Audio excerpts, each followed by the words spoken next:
Okay देखो, कल की क्लास में मैंने आपको डिस्कस किया था dipole moment and VAC PR theory. पूरा मैंने आपको डिस्क्राइब किया था मॉलिक्यूल्स किस तरह से होते हैं। तो आज मॉडर्न एस्पेक्ट ऑफ बॉन्डिंग लेंगे, ठीक है। So modern aspect of bonding से मेरा क्या मतलब है? देखो, आपने कोवेलेंट बॉन्ड के बारे में क्या सुना कि it is formed by sharing of electron, right. ये बहुत पहले से कहानी है, शेयरिंग। लेकिन आपने देखा कि भाई एटम्स को शेयर कराने के लिए बड़े वियर्ड से टेक्निक यूज किए जाते हैं कि ये हाइड्रोजन है, इसके पास 1 इलेक्ट्रॉन, फ्लोरीन है, इसके पास 7 है। तो ऐसा वियर्ड सा ये मतलब हुआ शेयरिंग, ये तो डिपिक्ट करने के लिए हो गया। लेकिन आपको पता है आइडियली फ्लोरीन के पास इलेक्ट्रॉन तो कहां है? ऑर्बिटल में। मॉडर्न पिक्चर क्या बोलता है एटम का? कि electrons are present in orbital. So modern picture का कोई डिस्कशन ही नहीं हुआ। इनफैक्ट जब वीबीटी आया तब तक एटॉमिक क्लैरिटी हो चुकी थी, उसके बाद ही आया। आ रहा है मेरी बात समझ में? जब तक आप एटम को ही सही तरीके से नहीं जानते हो तब तक बॉन्ड के बारे में कैसे जानोगे? तो जैसे जैसे एटम के बारे में हाइपोथेसिस आई एक के बाद एक, ऑर्बिट्स एंड ये सब, ठीक वैसे ही केमिकल बॉन्ड के बारे में भी हाइपोथेसिस स्टार्टिंग से बहुत ही वियर्ड वियर्ड थियरी थी एक टाइम पे। अब तो मैं वो सब पुरानी कहानियां सुनाऊंगा तो तुम्हें लगेगा ऐसा भी कैसे कोई सोच सकता है, बट वो थी। तो चलो हम फिलहाल अभी मॉडर्न के पर्सपेक्टिव के बारे में बात कर रहे हैं कि भाई आखिर जो इलेक्ट्रॉन ऑर्बिटल में है वो शेयर कैसे करते हैं। तो मॉडर्न पिक्चर ऑफ एटम को जो भी थियरी यूज करती है वो सारी मॉडर्न थियरीज हैं, राइट। एंड व्हेन आई से भाई मॉडर्न थियरी मींस, अगर आप फ्लोरीन को देखते हो तो you have to visualise fluorine like this 1s2 2s2 2p5, ये सुनो। एंड इसका अगर पिक्चर बनाना है तो फ्लोरीन को आप पुराने तरीके से एक पहले शेल में 2 इलेक्ट्रॉन, दूसरे में 8 इलेक्ट्रॉन, और सॉरी इसमें कितने 7 ही रहेंगे फ्लोरीन की अगर मैं बात करूं। तो ये पिक्चराइजेशन नहीं करना, ये बहुत ही वियर्ड सा है और गलत है। तो करेक्ट तरीका क्या है? आप फ्लोरीन को बिल्कुल ऑर्बिटल्स के फॉर्म में पिक्चराइज करो। सो फ्लोरीन फ्लोरीन 1s2 मतलब ऐसा है, स्फेरिकल। 1s कैसा होता है? स्फेरिकल। ये सेंटर पे क्या है? न्यूक्लियस। ऐसे 2s is again spherical, and then 2p, x y and z, that is also, I mean ये डंबल टाइप में है। तो आप चाहो तो इसको कैसे भी रख सकते हो, ये इलेक्ट्रॉन इधर भी रह सकते हैं, इधर भी। आपको पता है कि उसका कोई फिक्स जगह नहीं है क्योंकि तीनों इक्वल एनर्जी के होते। तो आपको फ्लोरीन को ऐसे देखना है। तो एटम को अगर ऐसे विजुलाइज करके अगर आप बॉन्ड के बारे में कुछ भी बात करते हो, सारा मॉडर्न है। तो दो मेजर थियरी है बेटा modern theory of covalent bonding में, एंड उन दोनों में से जो सबसे पहला थियरी है उसको हम क्या बोलते हैं? VBT, valence bond theory. And दूसरा क्या है? Molecular orbital theory, MOT. VBT and MOT. तो अभी मैं आपको डिस्क्राइब करता हूं वीबीटी के बारे में, अच्छे से सुनना। जो पॉइंट आपको नहीं पता हो उसको फास्ट फास्ट नोट करते चलना मेरे पेज पे, ठीक है। सो वीबीटी, वैलेंस बॉन्ड थियरी, क्या बोलता है? सो वैलेंस बॉन्ड थियरी का स्टेटमेंट है कि बॉन्डिंग के अंदर वैलेंस शेल के इलेक्ट्रॉन ही पार्टिसिपेट करते हैं। ये कोई बड़ी बात नहीं है, पहले भी ऐसे ही कहानी थी। वीबीटी के हिसाब से orbitals having unpaired electron participate in bonding. अब ये नई चीज आ गई, अनपेयर्ड इलेक्ट्रॉन। क्योंकि अनपेयर्ड या पेयर्ड तो मॉडर्न थियरी में ही पता चलता है ना, पेयरिंग हुई है या नहीं। पेयरिंग का बात ही कब शुरू हुआ? जब आपको पता चला कि कॉन्फ़िगरेशन 1s2 2s2 2p5 ऐसा कुछ हो सकता है। इसके पहले पेयरिंग वगैरह का कोई डिस्कशन नहीं था। आ रहा है मेरा बात समझ में? तो as per VBT, only the orbitals of valence shell having unpaired electron participates in bonding. The question is how do they participate? Share कैसे करते हैं? तो यहां शेयरिंग का मतलब है overlapping of the orbitals having unpaired electron. So covalent bond कैसे बनता है? As per VBT, a covalent bond is formed by overlap of, as per VBT, a covalent bond is formed by overlap of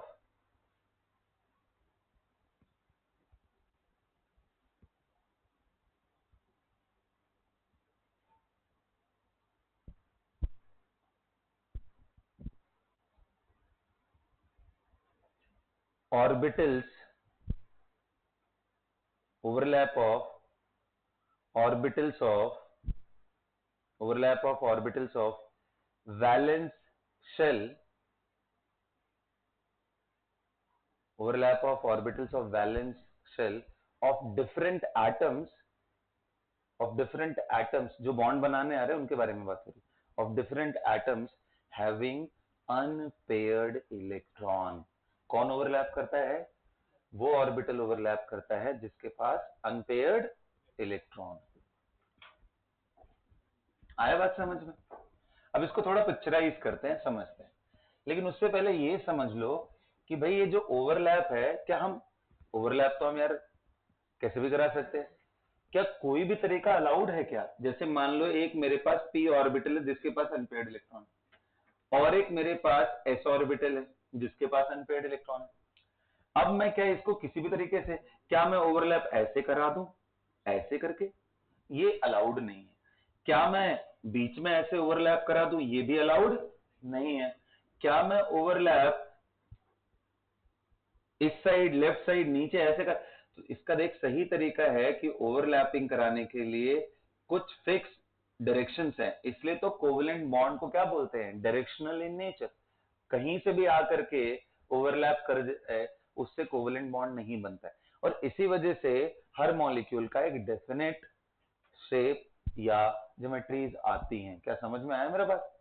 अगर वो direction का clarity ना रहे, rigidity ना रहे, फिर कैसा फिक्स्ड ज्योमेट्री? फिर तो कुछ नहीं हो सकता है। फिर तो कैसा भी बोलो यार, ये आज ऐसे रहने दे, कल कुछ और, एक मॉलिक्यूल ऐसे पड़ा, दूसरा जो जैसे आ जाए। इसलिए इनका जो ओवरलैप का डायरेक्शन है वो बड़ा फिक्स है। कौन से हैं? तो मैं पॉसिबल ओवरलैप्स लिखवाता हूं, लिखो। अच्छा, फिलहाल उससे पहले जो मैंने आपको बताया कि अनपेयर्ड इलेक्ट्रॉन वाले ऑर्बिटल ही सिर्फ ओवरलैप करते हैं, तो इससे आप ये भी बोल सकते हो, the purpose of bonding as per VBT is to pair its unpaired electron. Right it down. The purpose of bonding as per VBT is to pair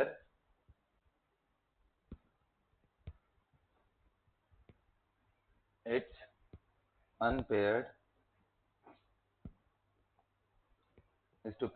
unpaired electron। अब भाई पॉसिबल ओवरलैप कैसे कैसे होते हैं? तो देखो, जितने तरह के एक्सेप्टेड ओवरलैप्स लिए गए हैं उतने तरह के उनके नाम पड़े हुए हैं। जैसे लिखो, पॉसिबल ओवरलैप और possible covalent bond. Possible overlap और पॉसिबल कोवेलेंट बॉन्ड, तो सबसे पहला है वो है सिग्मा बॉन्ड। भाई सिग्मा बॉन्ड कैसे बनता है? When orbital overlap along internuclear axis. कैसे ओवरलैप करता है? Along internuclear axis. तो देखो, जैसे ये ऑर्बिटल, यहां मैंने एक ऑर्बिटल बना दिया, दोनों ही s के ऑर्बिटल है। अब ये मान लो मैंने 1s लिख दिया, ये 1s, दोनों के पास अनपेयर्ड इलेक्ट्रॉन है, ये दोनों का न्यूक्लियस है। अब इंटरन्यूक्लियर एक्सिस का मतलब क्या है? ये जो एक्सिस जो इनके न्यूक्लियस से पास करे, तो जब इन दोनों को आप पास लेके आओगे ओवरलैप होगा,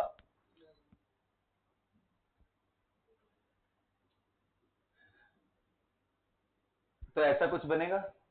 ये है कॉमन रीजन, यहां न्यूक्लियस है और यहां देखो मैंने यहां ओवरलैप दिखाया। ये क्या बना? ये जो ओवरलैप है इसको बोलते हैं सिग्मा बॉन्ड।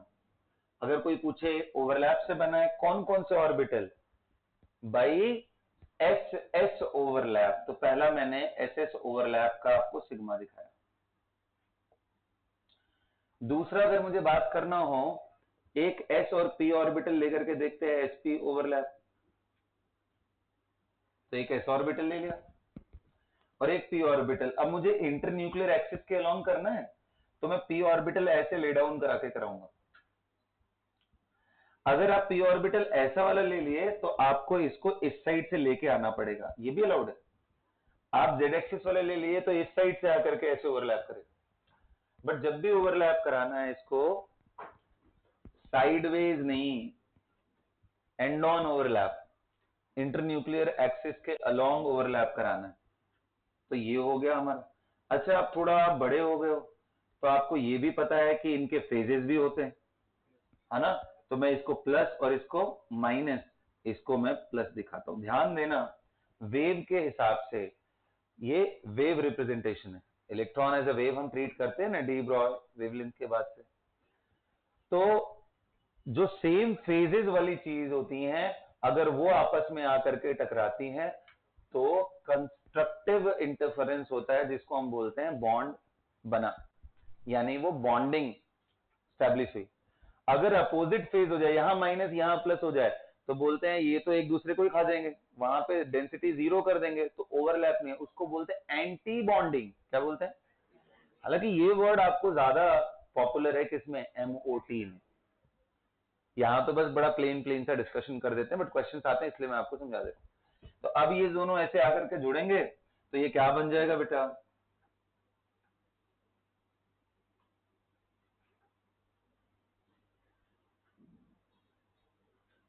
ये बन गया। इसके पास अनपेयर्ड इलेक्ट्रॉन था, इसके पास था, तो ये दोनों कंबाइन कर गए। ये भी सिग्मा बॉन्ड ही है, लेकिन कैसे बना, अलोंग इंटरन्यूक्लियर एक्सिस ही ओवरलैप हुआ, लेकिन एस एंड पी के ओवरलैप से बना। ऐसे ही तीसरा मैं आपको दिखाऊं, पी पी के ओवरलैप, बोलिए, पी एंड पी का ओवरलैप। तो बताओ, पी एंड पी का ओवरलैप अगर मैं डिस्कस करूं, यहां प्लस यहां माइनस, सेम फेज में रखना। अब ये दोनों अगर कंबाइन करेंगे तो कुछ ऐसा बन जाएगा।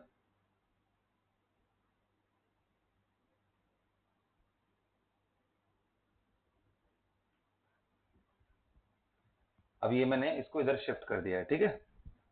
तो ये पीपी ओवरलैप का सिग्मा था। ये सारे बॉन्ड सिग्मा, ये सारे ओवरलैप कौन से हैं, सिग्मा, जो अलोंग द एक्सिस हो।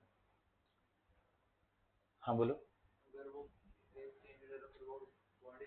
नहीं, एंटी बॉन्डिंग हो जाएगा, फेज चेंज हुआ, ठीक है। जीरो ओवरलैप नहीं बोलते उसको, एंटी बॉन्डिंग बोलते। डिस्ट्रक्टिव है ना वो, डिस्ट्रक्ट कर दिया, ठीक है बेटा। फिर आपके दिमाग में आएगा, सर ये बताओ, अगर चलो नेगेटिव तो समझ में आया, पॉजिटिव ओवरलैप ये है, नेगेटिव का मतलब वही डिस्ट्रक्टिव जो मैंने बोला, अगर सामने आने वाले दोनों फेजेस अपोजिट हो गए तो डिस्ट्रक्टिव हो जाएगा, एंटी बॉन्डिंग या नेगेटिव ओवरलैप उसको बोलते हैं। अब आप बोलोगे तो सर जीरो भी तो कुछ होता होगा, तो जीरो तब होता है जब जैसे मान लो कोई एक पर्टिकुलर ऑर्बिटल दोनों ही फेजेस से ऐसे कंबाइन कर जाए, जैसे ये प्लस है, ये प्लस है और ये माइनस है, दोनों के साथ कंबाइन कर गया, इसको बोलते हैं जीरो ओवरलैप। अब ऐसे पी को कंबाइन कराना है तो क्या करोगे, इसका एक फेज होगा प्लस, इसका प्लस माइनस, दोनों से कंबाइन कर। तो ये सारे एग्जांपल किसके हैं, जीरो ओवरलैप। अच्छा, क्या सिग्मा इसके अलावा नहीं हो सकता, बिल्कुल हो सकता है। ये तीन सबसे कॉमन मैंने तुम्हें दिखाया। अरे आ रहे बात समझ में, ये तीन सबसे कॉमन मैंने तुम्हें ओवरलैप दिखाए हैं, तो ये सिग्मा का कहानी था, ठीक। दूसरा आते हैं, पाई बॉन्ड कैसे होता है। ये एमओटी का पार्ट नहीं, वीबीटी का ही है, सिग्मा एंड पाई। तो पाई कैसे होता है, पाई के लिए sideways overlap, along internuclear axis नहीं, साइडवेज।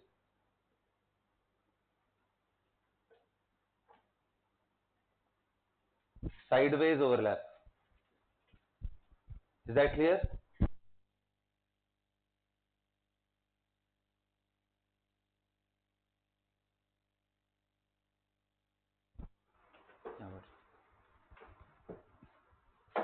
सभी को समझ में आ गया। अब साइडवेज ओवरलैप, क्या एस ऑर्बिटल साइडवेज ओवरलैप कर पाएगा, तो इसके पास दो लोब ही नहीं। साइडवेज के लिए सोचो, पी ऑर्बिटल यहां प्लस यहां माइनस, दूसरा पी ऑर्बिटल यहां प्लस यहां माइनस, बोलिए यहां न्यूक्लियस है बेटा।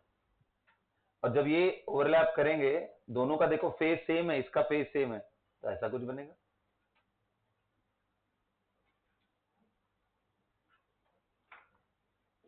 इसको ऐसे लिखना या ऐसे लिखना एक ही बात है, ये दोनों न्यूक्लियस, ओवरऑल आउटलाइन बना दिया बस, यहां प्लस और यहां माइनस। ये क्या है? Pi bond. कौन सा ओवरलैप से? पाई बॉन्ड में पीपी ओवरलैप, पीपी ओवरलैप। अच्छा, पाई बॉन्ड सिर्फ यही नहीं है, पाई बॉन्ड की कैटेगरी बनाओगे तो पी पाई है ये, एक पाई बनता है पी पाई डी पाई, एक पाई बनता है डी पाई डी पाई, तीन कैटेगरी होती है पाई। डी पाई का मतलब क्या है? डी डी ऑर्बिटल यूज हो पाई बनाने की। पी पाई का मतलब क्या है? P N P orbital use हो रहे हैं, तो ऐसे करके बनेगा। तो ये मैंने पी पाई आपको समझा दिया। पी डी समझा देता हूं, तो एक पी ऑर्बिटल ले लो बेटा, ये मैं फेजेस दिखा रहा हूं, ठीक है, एंड डी ऑर्बिटल ले लो। डी ऑर्बिटल में कितने लोब? कितने लोब? कितने लोब हैं? 4 है। तो यहां प्लस, आपको याद है ना, यहां माइनस, फिर यहां प्लस और फिर यहां माइनस, तो ये दोनों कंबाइन करेंगे, ये दोनों। अच्छा, इसका इंटरेस्टिंग सा डायग्राम आएगा, इसका डायग्राम कुछ ऐसा आएगा। सोचो ये दोनों ओवरलैप किए हैं, तो मैं इन दोनों के अलोंग ऐसा प्लस एंड माइनस, और ये दोनों नहीं किए हैं, साइड में है, तो ये ऐसे पड़े रहेंगे। दिख रहा है ना? ये माइनस और ये जो फेजेस हैं वही। तो कौन सा बॉन्ड था? पी पाई डी पाई। तो ऐसे डी डी समझ जाओगे, डी डी में भी कुछ नहीं रखा है। डी डी में क्या है भाई? ऐसे बनाओ, यहां बगल में दूसरा बनाओ, इन दोनों को कंबाइन कर देना, इधर किनारे किनारे दोनों तरफ ऐसे, जैसे इसमें एक तरफ है इधर भी आ जाएगा, D D bond. Pi bond 3 तरह के हमने आपको दिखाए हैं।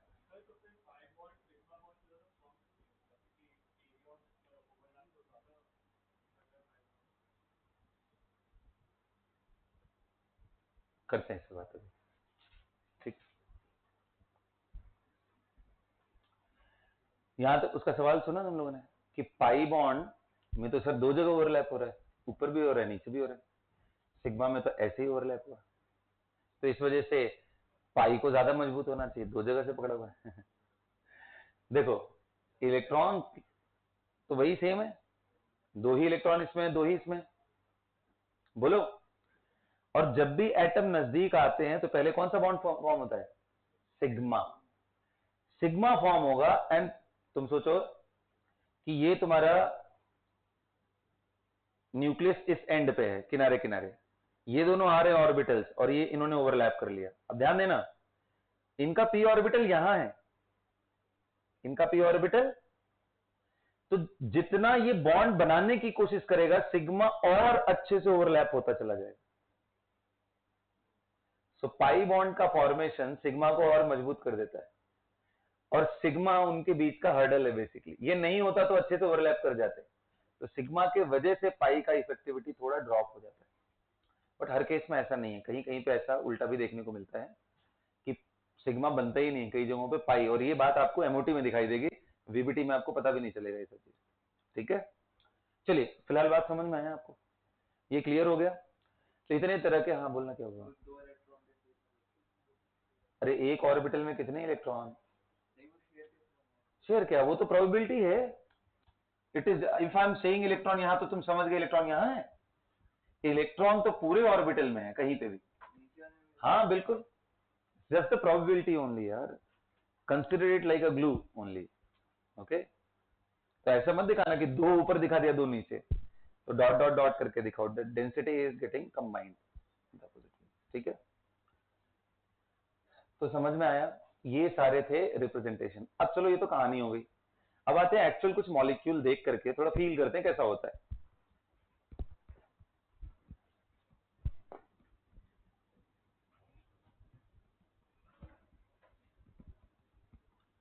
इसमें बहुत सारे छोटे छोटे क्वेश्चंस बनते हैं जो 3 डायमेंशनल विजुअलाइजेशन पे डिपेंड करता है आपके, कि आप कितना अच्छे से कर ले रहे हो। जैसे आपको बोलेगा ये बताओ, क्या पाई बॉन्ड तुम पीएक्स और पीवाई का यूज करके बना सकते हो क्या? तो आप 3D में सोचो कि एक्स तो ऐसे इंक्लाइंड हुआ, वाई ऐसे हुआ, क्या इनको जोड़ करके बनेगा? नहीं बनेगा। इनको जोड़ दिया तो क्या बनेगा? 0 ओवरलैप। समझ में आ रहा है? तो ऐसे बहुत सारे क्वेश्चन इधर उधर आएंगे, वो आप 3D में समझना, उस हिसाब से इंटरप्रेट करना, ठीक है, और उस हिसाब से आप बनाओ।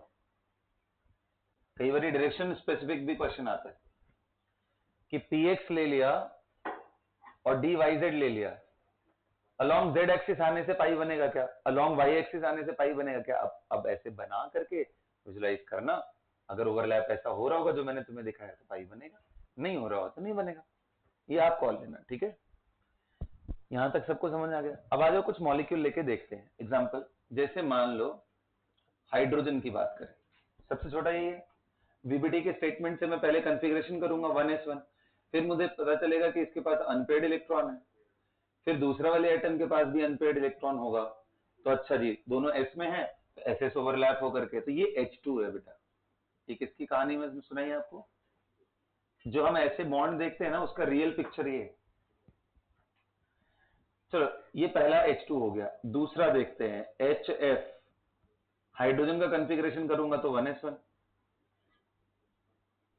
फ्लोरीन का करूंगा तो 1s2, 2s2 एंड 2p5। अब 2p5 है तो मैं थोड़ा स्मार्टली, क्योंकि इस डायरेक्शन में दिखाना इजी है, इसलिए मैं ऐसा कर रहा हूं, मैं यहां रख दूंगा अनपेड को, 2 यहां रख दिया, एक इसमें रख दिया, और एक जेड एक्सिस में 2 कर देता हूं। 5 था ना, 2 4 और 1, ये दोनों ओवरलैप करेंगे तो ऐसा बनेगा।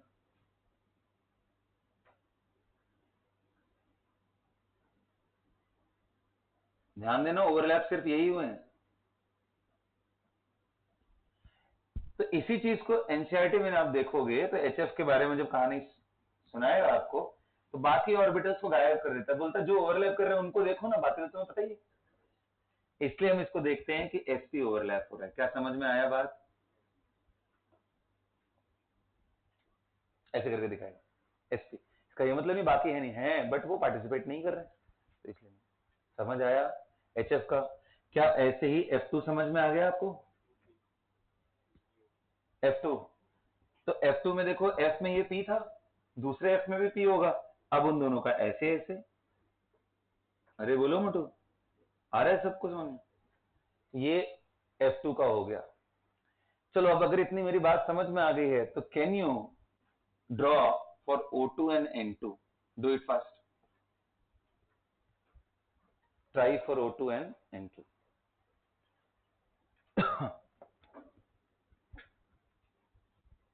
एंड मैं एक स्टेटमेंट आपको बड़े दिनों से समझा रहा था, कौन सा? We can not form 4 bond between 2 atom, bond order 4 नहीं हो सकता। क्या अब इससे आप प्रूफ कर सकते हो? Consider the case of C2, सोचो कि C2 बनता है, और एक्चुअली मिलता भी है। जब आप कार्बन को बहुत ज्यादा टेम्परेचर पे हीट करते हो तो जो उसके वेपर्स होते हैं एट एलिवेटेड टेम्परेचर, 3-4 हजार डिग्री के बाद जो वेपर्स आइसोलेट किए गए, उसमें C2 मॉलिक्यूल के कॉम्बिनेशंस देखे गए, C2 बनता है। अब आप दिखाओ C2 में कैसे बना पाएंगे? ठीक है, तो चलो C2 का एक्सप्लेनेशन वैसे तो MOT से ट्रू आपको मिलेगा, लेकिन एक बार आप सोचो तो सही कि 4 बॉन्ड क्यों नहीं बन सकता। अब आपको दिख जाएगा, ट्राई तो करो पहले, लेकिन ये दोनों बनाओ फिर तुम्हें दिखेगा।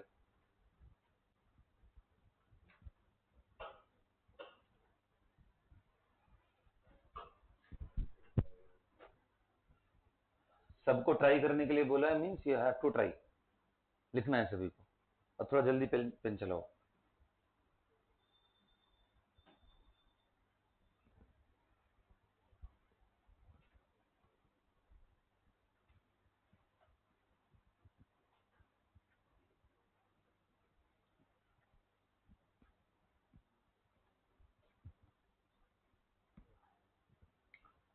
बना लिया? चलिए मैं दिखाता हूं आपको O2। देखो O2 देखोगे तो पहले ऑप्शन देखो, 1s2, 2s2, 2p4, कितने अनपेड दिखे बेटा? 2 दिखे, इसका मतलब 2 ऑर्बिटल यूज होंगे बॉन्ड बनाने के लिए। तो अगर मैं देखूं, ये 1s हो गया, ये 2s हो गया, 2p का ऐसे बना लेता हूं, और एक z अंदर बाहर डॉट डॉट डॉट करके, इसमें मैं 2 रख लेता हूं, क्योंकि एक्स और वाई देखना आसान होता है, इसलिए मैंने इन दोनों को अनपेयर्ड को यहाँ डाला। ऐसे दूसरा भी होगा। अब कई लोग इसमें गलती क्या करते हैं, कई लोग ना बोलते हैं कि इसको थोड़ा टेढ़ा कर दिया ऐसे कर, और ये ऑर्बिटल को भी, मतलब इसको तो भाई आप घुमा ही सकते हो, मौलिक एटम है तो घूमता रहेगा, और इसको भी ऐसे कर लिया और बोलेंगे देखो सर एक ओवरलैप ये हो गया, एक ओवरलैप, तो एक ऑर्बिटल ने ऐसे ओवरलैप कर दिया, एक ने ऐसे, ये बहुत ही गलत है। मुझे बताओ ना, तो ये साइडवेज है, साइडवेज पी का देखोगे तो ऐसे ऐसे होता है ना, दोनों दोनों, तुमने एक लोब को कंबाइन तो कराया, उसका दूसरा लोब पीछे छोड़ दिया, सो दिस इज नॉट अलाउड। या तो आप साइडवेज कराओ ढंग से, और या तो मैं पहले क्या कराऊंगा, सबसे पहले मैं अलोंग द एक्सिस कराऊंगा, सिग्मा बनाऊंगा, कोई दिक्कत, 1s है 2s है एंड 2। अब ये जो और नजदीक आएंगे, वैसे मैंने इतना फ्लैट ऐसे कर दिया, ऐसा पी ऑर्बिटल होता नहीं है, पी ऑर्बिटल भी लगभग लगभग स्फेरिकल फील्ड ही लेके जाता है, मतलब हाफ मान लो इसका, ऐसा करके, तो ये नजदीक ही होते, इतना दूर भी नहीं होता। तो जब ऐसे दिखाओगे तो ये दोनों भी एक दूसरे से ओवरलैप करते हुए मिलेंगे तुम्हें, तो इसको अभी फिलहाल मैं ऐसे दिखा दे रहा हूं, आप समझो ये प्रॉक्सिमिटी में है, they are trying to overlap, तो ये दोनों ऐसे ओवरलैप कर गई हैं, तो ये सिग्मा बना, और ये पाई, पाई कितना, एक या दो, एक ही है, ऊपर नीचे का दोनों उसका ऑर्बिटल का डायग्राम है। This is the correct representation of O2। अब बताओ, ध्यान से देखो और बताओ, क्या O2 में कोई भी इलेक्ट्रॉन अनपेयर्ड दिखाई दे रहा है? देखो, अरे 1s में 2 इलेक्ट्रॉन था तो वो पेयर्ड है, 2s में भी पेयर्ड है, 2p में 2 अनपेयर्ड थे, तो दोनों ने जब बॉन्ड बनाया तो पेयरिंग हो गई, कोई बचा नहीं ना। तो वीबीटी के हिसाब से ये क्या है, डायामैग्नेटिक। इंटरेस्टिंगली ये पैरामैग्नेटिक होता है, अट्रैक्ट होता है, इसका आंसर नहीं कर पाया वीबीटी, वो उसका एक फेल्योर है।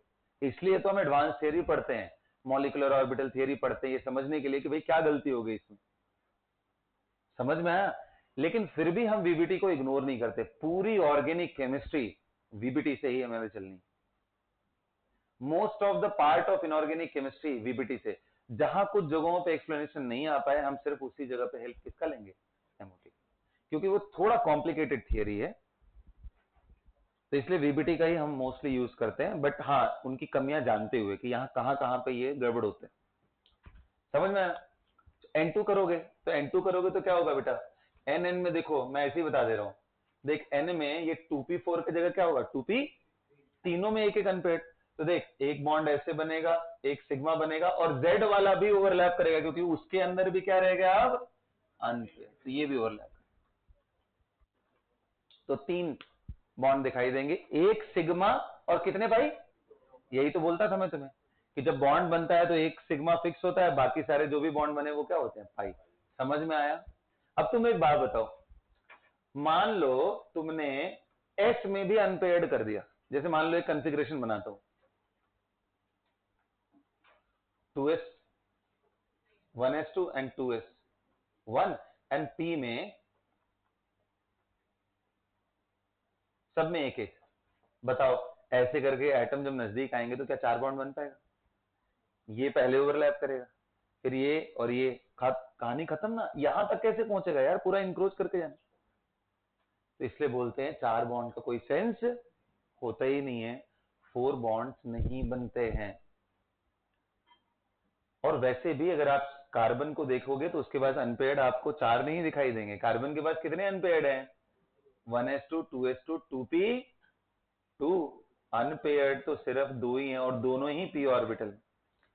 ये ऐसा वियर्ड सा केस है जिसमें बॉन्ड ऑर्डर 2 ही आता है, लेकिन दोनों ही पाई होते हैं, इसमें सिग्मा बनता ही नहीं है, दोनों ही पाई होते हैं, और इसका एक्सप्लेनेशन एमओटी से ही पता चलता है, और ऐसे आप बता भी नहीं पाओगे। C2 में 2 बॉन्ड बनते हैं और दोनों ही, मतलब कोई पूछे C2 एग्जिस्ट करता है, यस इट एग्जिस्ट, क्या रूम टेम्परेचर पे, नहीं सर, कब एग्जिस्ट करेगा, 3-4,000 के ऊपर जाएंगे, जब कार्बन ग्रेफाइट पे वेपर्स लिया जाएगा तब, ग्रेफाइट के वेपर्स लेंगे तो उसमें C2 मिलेगा, तो उसका बॉन्ड ऑर्डर क्या है, 4 नहीं 2।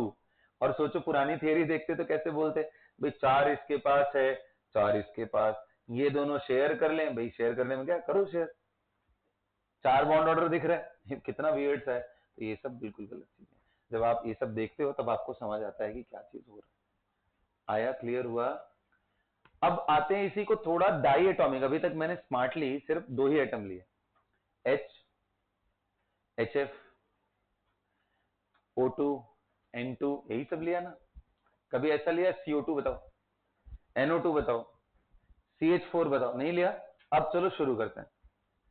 चलो एक मॉलिक्यूल लेते हैं, अमोनिया। अब आप सोचो जरा अमोनिया के बारे में। Take ammonia and show how the ammonia bond is form as per VBT।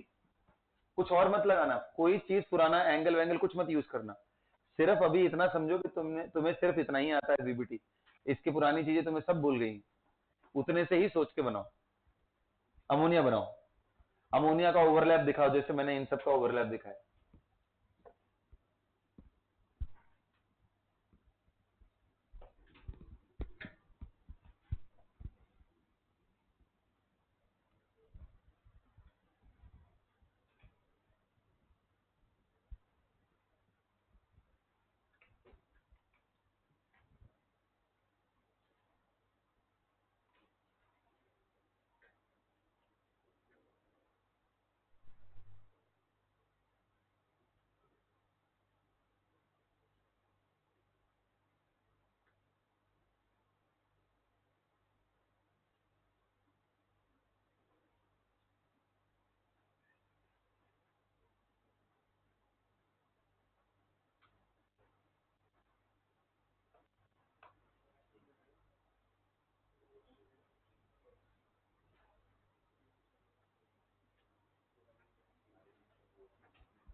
चल बेटा, समझ में आ गया?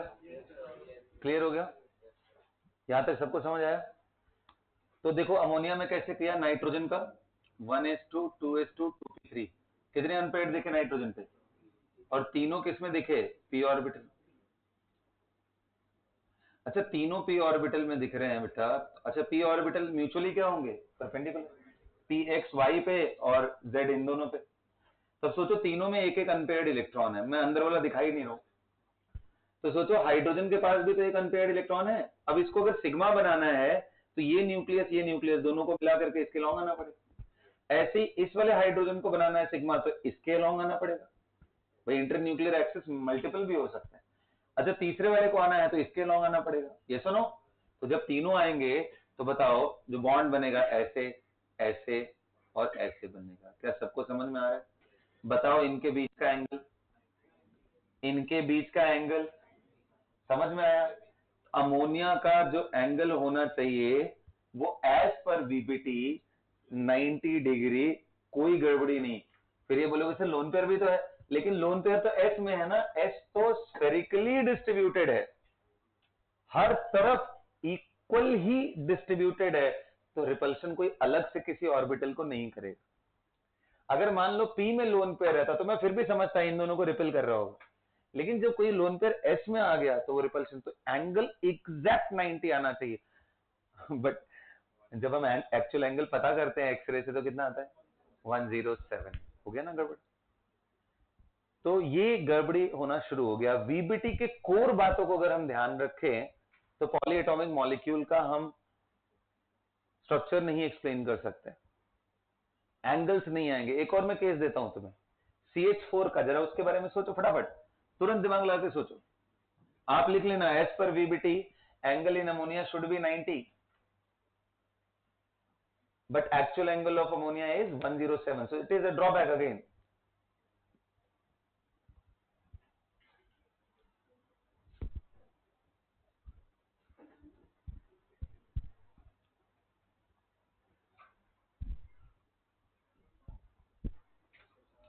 CH4 सोचो जल्दी।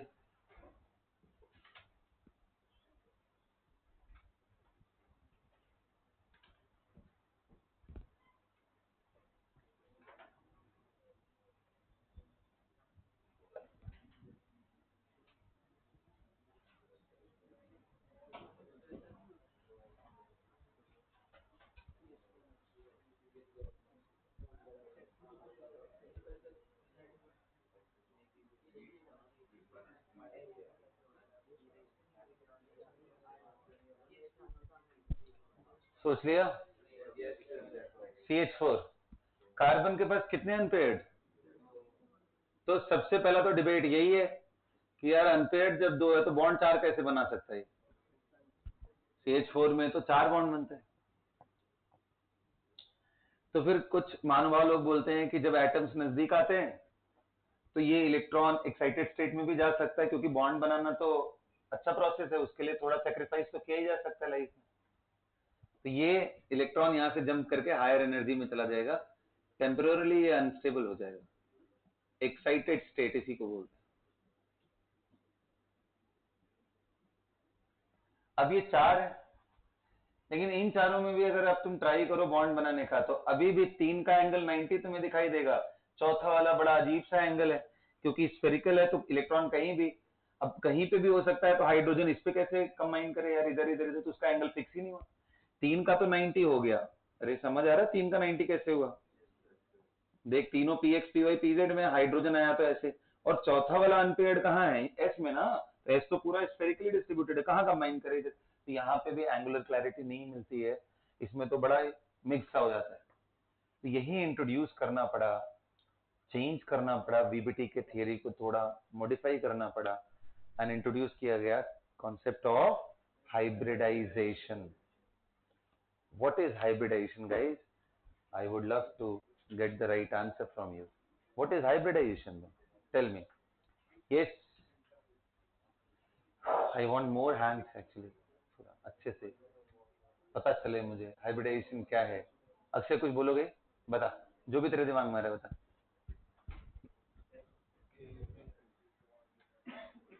हाँ सही बोल रहे, बोल आगे। सिमिलर एनर्जी के ऑर्बिटल को क्या करना है? नहीं अलग नहीं, बैठो। हाँ जी बोलिए Devanshika. Mixing of similar energy orbitals, mixing उनकी मिक्स करके क्या बनाते हैं? तो ये देखो ऐसे समझाया जाता है, जैसे मान लो, ये बड़ा वियर्ड सा है ना, बहुत ही फालतू बात है ये। मान लो रेड कलर है तुम्हारे पास, एक येलो है और एक ग्रीन है, ठीक। अब ये तीनों की एनर्जी अलग, ये डिफरेंट कलर मतलब डिफरेंट एनर्जी। अब तीनों को एक काम करो, एक बकेट में मिक्स कर लो, एक यूनिफॉर्म कलर आ गया, अब उनको रिफिल कर दो। तो this is what the mixing means. Similar energy के ऑर्बिटल को मिक्स करो और उनके खुद के जो एग्जिस्टेंस है वो गायब हो जाए, उसके जगह एक नया ही फॉर्म आ जाए, जिसको बोलते हैं हम हाइब्रिड ऑर्बिटल्स। क्या बोलते हैं? So hybridisation is the intermixing of similar energy orbital to get equal number of, जैसे यहां 3 स्मॉल बकेट्स लिए थे ना, तो तीनों में मिक्स करने के बाद तीनों में भरोगे ना, उतना मटेरियल है, तो वैसे ही है कि जितने ऑर्बिटल इंटरमिक्स हुए हैं, इंटरमिक्सिंग के बाद जो नए ऑर्बिटल बनेंगे उनके नंबर्स भी उतने ही होंगे। सो अगर 2 मिक्स हुए हैं तो 2 नए ऑर्बिटल बनेंगे, 3 मिक्स हुए हैं तो 3 बनेंगे, 4 मिक्स हुए हैं तो 4 बनेंगे। So hybridisation is the intermixing of similar energy orbital to produce equal number of hybrid orbitals, equal number of hybrid orbital, underline कर लेना। अच्छा एक और बात इंटरेस्टिंग बताता हूं, hybridization is a complete hypothetical theory. ऐसे कोई ऑर्बिटल देखे नहीं गए हैं ना, तो आइसोलेट किए गए हैं। तो फिर इसका फायदा क्या है? इसका फायदा ये ताकि हम समझ सके CH4 कैसा बन रहा है, बन कैसे रहे, एक्चुअल मॉलिक्यूल्स की ज्योमेट्री को हम फिगर आउट कर सके, शेप को फिगर आउट कर सके, उसके लिए बनाए गए। ठीक है, मैथमेटिकल मैनिपुलेशन। आओ चलो देखते हैं। तो भाई देखो, जब हम बात करेंगे अब यहीं पे हाइब्रिडाइजेशन की, तो देखो हमारे पास चैलेंज क्या आ रहा था कि भाई ये 3 90 के एंगल है, एंगल रियल में कितना होता है? सारे इक्वल, और कितना 109 डिग्री, और टेट्राहेड्रल होता है। तो इसमें कहानी ऐसा है, तो बोलते हैं कि देख बेटा, ये एस और ये 3 पी जो थे ना, ये आपस में मिक्स हो गए 4 के साथ। और बड़ा इंटरेस्टिंग सा ध्यान देना, अगर एक एस एक पी के साथ मिक्स हुआ तो कितने डब्बे मिक्स हुए? 2। ध्यान देना, यहाँ पी का मतलब सबशेल नहीं है, पी का मतलब ऑर्बिटल। अब जैसे मान ले तूने पी एक्स के साथ कराया, तो एक्स के लॉन्ग ओरिएंटेशन डेवलप होंगे, बनेगा 2 sp के ऑर्बिटल्स, sp sp नाम हो जाए। हाइब्रिडेशन कोई पूछे तो sp है, ऑर्बिटल कितने हैं? 2 हैं, दोनों का नाम क्या है? sp sp।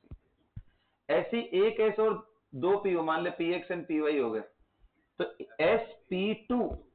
sp2 hybridization is sp2, but how many orbitals? 3, and all 3 of them is sp2 sp2 sp2. अब अगर इनके ज्योमेट्रीज को फिगर आउट करो तो बोलते हैं कि देख s ऐसे था और उसी के साथ उसका p मिक्स कर गया, s एंड p मिक्स किया तो 2 ऑर्बिटल गए, तो 2 ऑर्बिटल आना चाहिए। ध्यान देना ये प्लस फेज है, ये माइनस है, और आपको पता है कि s का एक फिक्स फेज ही होता है। तो जब ये कंबाइन करके निकालेंगे तो ये जो 2 ऑर्बिटल है वो कैसे होंगे? देखो ऐसे होते हैं, एक sp इधर और दूसरा sp इस साइड। कई बार इन छोटी चीजों को लोग इग्नोर कर देते हैं, इनको इग्नोर कर दो इग्नोर, कोई दिक्कत नहीं है, बट तुम ये ध्यान रखना कि ये 2 ऑर्बिटल है, इसको ये मत समझ लेना कि p orbital. This is 2 orbital, this is 1 sp, this is 1 sp, वैसे आइडियली लिखना चाहिए, ठीक है। रिप्रेजेंटेशन में कई बार नहीं दिखाते हैं लोग छोटी चीज, वैसे होता है नो, क्योंकि देखो ना इसमें प्लस माइनस डबल नोड है ना, तो आना ही चाहिए, हर ऑर्बिटल में उसका कैरेक्टर आना चाहिए। कम आ जाए, मान लो ये प्लस है तो ज्यादा डोमिनेटिंग कैरेक्टर क्या हो गया? प्लस। तो जो बड़ा वाला लोब है, 2 ऑर्बिटल बनेंगे ना, एक एस एन पी, 2 ऑर्बिटल बनेंगे, तो ये इंडिपेंडेंट ऑर्बिटल है, तो इसमें प्लस अगर बना दिए तो कोई पूछेगा यार मिक्स तो तुमने प्लस माइनस दोनों का किया था, माइनस का कंपोनेंट कहां गया? इसलिए बोलते हैं न्यूक्लियस के इस साइड छोटा सा माइनस भी होगा। That is the idea behind showing this small thing. Anyway, so SP SP समझ आया। अब बता, क्या ये लीनियर नहीं है मोटू? इन दोनों के बीच का एंगल कितना है? तो बस, और हमें पूरा वेस्पर जो पढ़ा हुआ है वो इसी का एक्चुअली वेस्पर इसी के आसपास की थियरी है, मैंने इसको पहले पढ़ा दिया तुम्हें ताकि यहां मेरा एनर्जी बचे, समझ गए ना? ऐसे ही देखो, फिर S and P X P Y मिलाओ, तो ये बोलते हैं कि एस मिला रहे हो एंड पी एक्स मिला रहे हो एंड पी वाई मिला रहे हो। अब कितने बनने चाहिए ऑर्बिटल? 3। अब बताओ कैसा होगा इनका ज्योमेट्री? तो अब ऐसे मत दिमाग लगाओ, उल्टा सोचो, बताओ जब 3 स्टेरिक नंबर होता है तो ज्योमेट्री क्या आता है? ट्राइगोनल। तो ऐसे ही बनाओ, ट्राइगोनल के लिए 3 लोब ऐसे ऐसे दिखा दो, ये हो गया। ये सभी का नाम क्या है? sp2 sp2 sp2। समझ में आ रहा है मोटो? ऐसे ही अगर 4 मिल गए, एक s और 3p, तो अब क्या बन जाएगा? sp3। अब मैं सारे ऑर्बिटल नहीं दिखाऊंगा, अब sp3 के ऑर्बिटल्स बनाना हो तो हाँ टेट्राहेड्रल, बिल्कुल सही, स्टेरिक नंबर 4 एंड टेट्राहेड्रल बनाओ, ये बन गया। सारे का नाम क्या है? sp3 sp3 sp3 sp3। So I hope अब आपको बात समझ आ गई कि ये sp sp2 sp3 sp3d क्या हुआ? sp3d, हाँ sp3d मतलब कितने ऑर्बिटल मिले? 5, स्टेरिक नंबर 5। देख जितना स्टेरिक नंबर उतने ऑर्बिटल की मिक्सिंग होती। स्टेरिक नंबर 5 है तो 5 की जरूरत पड़ेगी, 6 है तो कोई तरह से पूछे कि ये बता SF4 का हाइब्रिडाइजेशन बताओ, बताओ श्रेया हाइब्रिडाइजेशन SF4 का।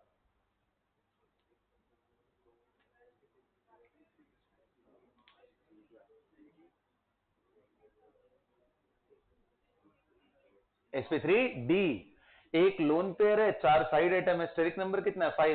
5 ऑर्बिटल की मिक्सिंग होनी है, s की हुई, p की हुई, p के 3 ऑर्बिटल हैं तो d का एक ही चाहिए बस। अरे s का 1, p का 3 मिलके 4 हो गए ना, एक ही चाहिए ना मेरे को एक्स्ट्रा, sp3d हो गया। अब बताओ समझ में आ रहा है ये सब बात? pCl5 का बताओ, sp3d pCl5, 5 साइड एटम्स तो sp3d हो गया। अब sp3d का ज्योमेट्री बताओ, ट्राइगोनल बाइपिरामिड। यहां थोड़ा कहानी इंटरेस्टिंग है। क्या इंटरेस्टिंग है कि आपसे ये सवाल पूछा जा सकता है कि sp3d में कौन सा d है? क्योंकि d में तो 5-5 ऑर्बिटल, एक s बनाया, आपने बोला कि p3 रहेंगे, चलो कर लिया, मान लिया आपकी बात। अब डी कौन सा लूं? डी जो लोगे उस हिसाब से, तो देखो देखा जाता ज्योमेट्री कैसी आई। ज्योमेट्री अगर ऐसी आ रही है तो ऑर्बिटल्स ऐसे होंगे, ये सुनो कि 3 प्लेन में और एक ऊपर नीचे। अब इसमें और स्पेसिफिक बोलते हैं कि ये एक ऐसा हाइब्रिडाइजेशन है जो इक्वल एनर्जी वाले कहानी को थोड़ा वॉयलेट कर रहा है। आइडेंटिकल नहीं है, आइडेंटिकल वाले बात को एनर्जी वाइज तो भी सेम है, लेकिन आइडेंटिकल नहीं है। क्यों नहीं है? क्योंकि देखो इनके लोब का लेंथ और इसके लोब के लेंथ में डिफरेंस आता है, तभी तो PCl5 का बॉन्ड ये वाला कमजोर होता है। अब वो किस वजह से होता है? रिपल्शन की वजह से, आपको पता है। अच्छा, अब ऑर्बिटल वाइज देखा जाए तो कैसे होता है? तो बोलते हैं देखो ये जो बना हुआ है ना, इसमें ऐसे तो मिक्स हुआ है S plus PX plus PY plus PZ plus DZ² use हुआ है, लेकिन ध्यान देना ये तीन मिल करके इक्विटोरियल की तरफ अपना कैरेक्टर ज्यादा दे रहे हैं। अरे ये तीन मिल जाएंगे तो क्या बन जाएगा? sp2 trigonal planar. अब बताओ px ऐसे है और py ऐसे है, तो pz इसके परपेंडिकुलर होगा ना? बोलो, अगर pz इसके परपेंडिकुलर है तो sp2 मिल करके ट्राइंगल बना ले और ये ऐसे बन जाए ऊपर नीचे, तो बन तो गया, लेकिन d भी लेना पड़ेगा, और d में भी इसीलिए z² लेते हैं क्योंकि dz² के जो लोब होता है और pz का जो लोब होता है एक ही एक्सिस के लॉन्ग होता है, तो उस ज्योमेट्री को डिस्टर्ब ना करें। आगे बात समझ में? तो यहां d में कौन सा यूज हुआ? dz²। समझ आया? यही चीज जब तुम कोऑर्डिनेशन केमिस्ट्री में पढ़ोगे, यानी ब्लॉक के जब कोर टॉपिक में घुसेंगे और डी ब्लॉक सेंट्रल एटम आ जाएंगे, तो वहां तुम देखोगे एक और नई चीज कि डी में अगर dz² के जगह dx²y² यूज हो गया तो क्या होगा? तब जो ज्योमेट्री निकल के आती है वो होती है स्क्वायर पिरामिडल। ये ट्राइगोनल पिरामिडल था, square pyramidal is also possible. But अभी जब एस एंड पी का ही सिर्फ डिस्कशन हो रहा है, S block and P block का, तो उसमें स्क्वायर पिरामिडल का केस ही नहीं आता है। वो सिर्फ तभी आता है जब सेंट्रल एटम डी ब्लॉक के हो जाए। यहां तक समझ आया सभी को बात? क्या हाइब्रिडाइजेशन के बारे में भी समझ में आ गया? इंटरमिक्सिंग क्या है समझ में आया?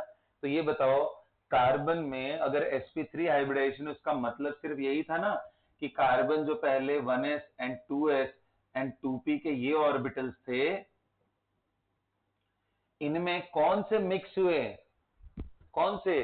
तो एक s और 3p। कौन सा s मिक्स हुआ? कौन सा? 2s and 2p। क्यों 2s? क्योंकि यार इधर से एटम्स जब आ रहे होंगे ना, तो ये कंप्रेस होने के बाद इसका इससे और इससे ही मिलने का चांस ज्यादा है। ये तो मैंने बहुत एग्जेगरेट कर दिया है, इतना नहीं होता है, पास पास ही रहते हैं। तो ये दोनों इंटरमिक्स कर जाते हैं, तो ना तो अब ये दिखेगा ना तो ये दिखेगा, ना तो ये दिखेगा ना, क्योंकि एस और पी तीनों गायब हो गए। अब इनके जगह क्या दिखेगा? 1s रहेगा और sp3 के 4 ऑर्बिटल। अब जब चारों ऑर्बिटल हैं तो कितने बॉन्ड बनाना है? 4, तो सब में एक एक अनपेयर्ड इलेक्ट्रॉन डाल दो। तो this is carbon in excited state या hybridise state. This is before hybridisation, this is carbon atom before. तो इंटरमिक्सिंग भी किसकी हुई? अरे कार्बन के ही ऑर्बिटल का हुआ इंटरमिक्सिंग। कार्बन का हाइड्रोजन के साथ इंटरमिक्सिंग थोड़े हो रहा है, वो तो ओवरलैप होता है, वो तो बॉन्ड बनता है। Hybridisation is not bond formation my dear, hybridisation is the rearrangement of energies, intermixing of orbitals before the bond formation process। क्योंकि अब सबके पास एक एक हो गया, अब हाइड्रोजन अपने इलेक्ट्रॉन को लेके आएगा, अब बॉन्ड बना लेगा। यहां हाइड्रोजन ले, दिस इज बॉन्ड फॉर्मेशन जो अब मैं कर रहा हूं, ये बॉन्ड फॉर्मेशन, ये bond formation. So hybridisation is a prior preparation before bond formation to get the desired shape and geometries of the molecule. आ गया? सब क्लैरिटी हो गई? तो यही थियरी थी कौन सी? वीबीटी। चलो तुम्हें अगर समझ में आया है तो कुछ सवाल पूछते हैं। Come on, do it fast. ये सब आएंगे ना आगे? किस में आएंगे? जब डी ब्लॉक का सेंट्रल एटम हो, कोऑर्डिनेशन केमिस्ट्री, जहां पे DsP2 और इस तरह की बातें भी करूंगा, अभी नहीं। चले आगे बढ़े? चलिए लगाइए सवाल, लगाइए। Find the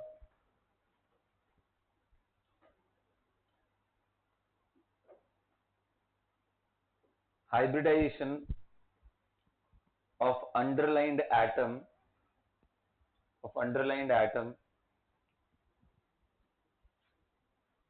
and also find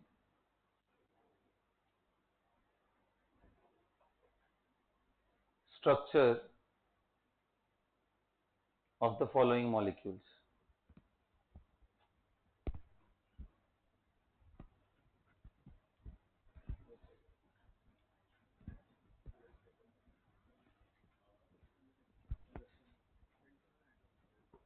ध्यान देना, हाइब्रिडाइजेशन निकालने के लिए हमें क्या करना है, स्टेरिक नंबर पहले निकालना है। ठीक है बेटा, चलिए फटाफट करते हैं। चलो भाई बताओ, बोरॉन ट्राईफ्लोराइड का केस लो, CO2 का केस लो, थर्ड लो SO2 का, फोर्थ लो SO3 का, फिफ्थ लो XeF2 का, सिक्स लो XeO4 का, seventh, and that is CH2Cl2, eighth, structure में क्या बोला है मैंने यार, क्यों ये बात बार बार पूछते हो? जब स्ट्रक्चर पूछा जाता है, नहीं, अगर वो स्पेसिफिकली लिखा रहे कि लोन पेयर को लेते हुए बताओ तो बताना है, नहीं तो स्ट्रक्चर का मतलब सिर्फ एटॉमिक अरेंजमेंट होता है। ठीक है, वो चीज कब आती है, जब ज्योमेट्री पूछी जाती है कि ज्योमेट्री बताओ, और उसमें भी मॉलिक्यूलर ज्योमेट्री नहीं, सिर्फ ज्योमेट्री इंक्लूडिंग लोन पेयर, तभी बोला जाता है। अंडरलाइंड एटम में अंडरस्टूड है या सेंट्रल एटम ही अभी एक है, सेंट्रल एटम का ही निकाल रहा है, मल्टीपल आएंगे तो भी बताता हूं। अब यहां देख, CH3 CH double bond CH triple bond CH, तो इनमें आपको कार्बन के बताने हैं, ऑल दी कार्बन।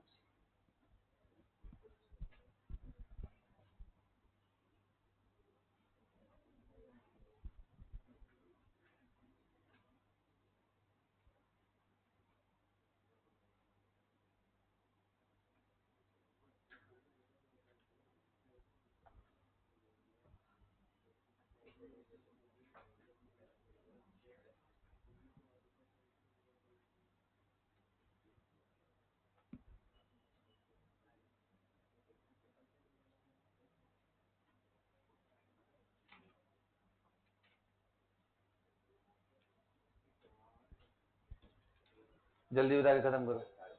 हाँ हाँ अंडरस्टूड है, सब एक ही जैसे हैं इसलिए बोलने में।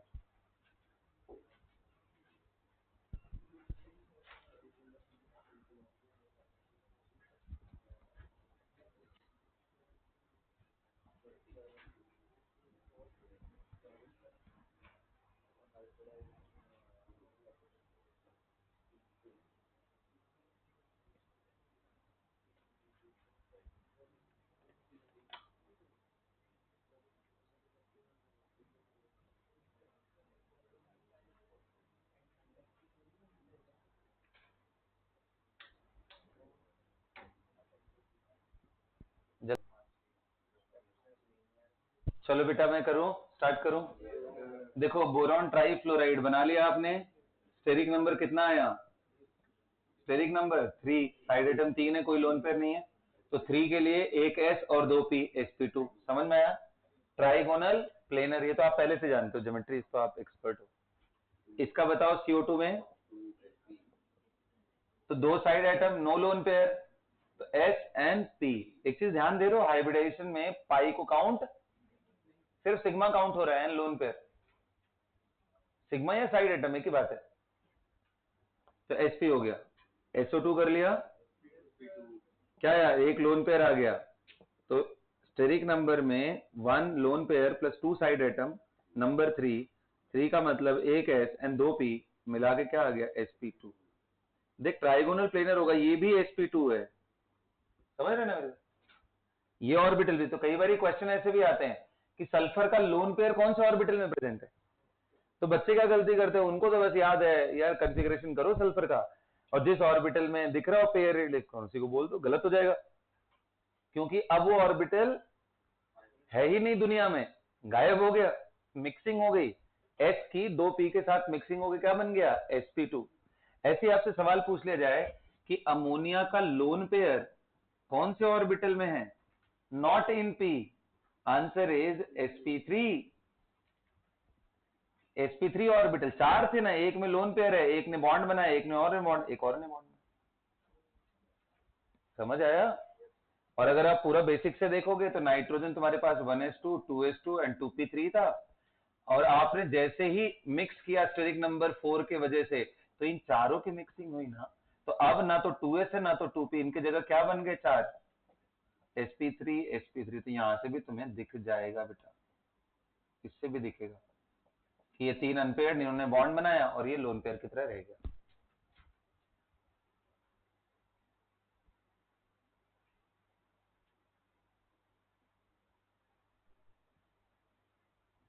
समझ में आया? तो ये था हाइब्रिडाइजेशन। इसमें चलो अब बाकी में बताते हैं। XeF2 में बताओ 3 और 2 5 हुआ, sp3d। समझ में आया? XeO4 में कोई लोन पेयर नहीं, sp3। CH2Cl2 देख, अब यहां थोड़ा सा तकलीफ है, सुनो ध्यान से। देखो बोलने के लिए तुम बोल दो sp3, बट कहानी में थोड़ा ट्विस्ट है। क्या बॉन्ड एंगल आइडेंटिकल होता है? आइडेंटिकल ना होने के वजह से यहां बोलते हैं अनइक्वल हाइब्रिडाइजेशन। 4 ऑर्बिटल में 2 एक जैसे हैं, 2 एक जैसे हैं।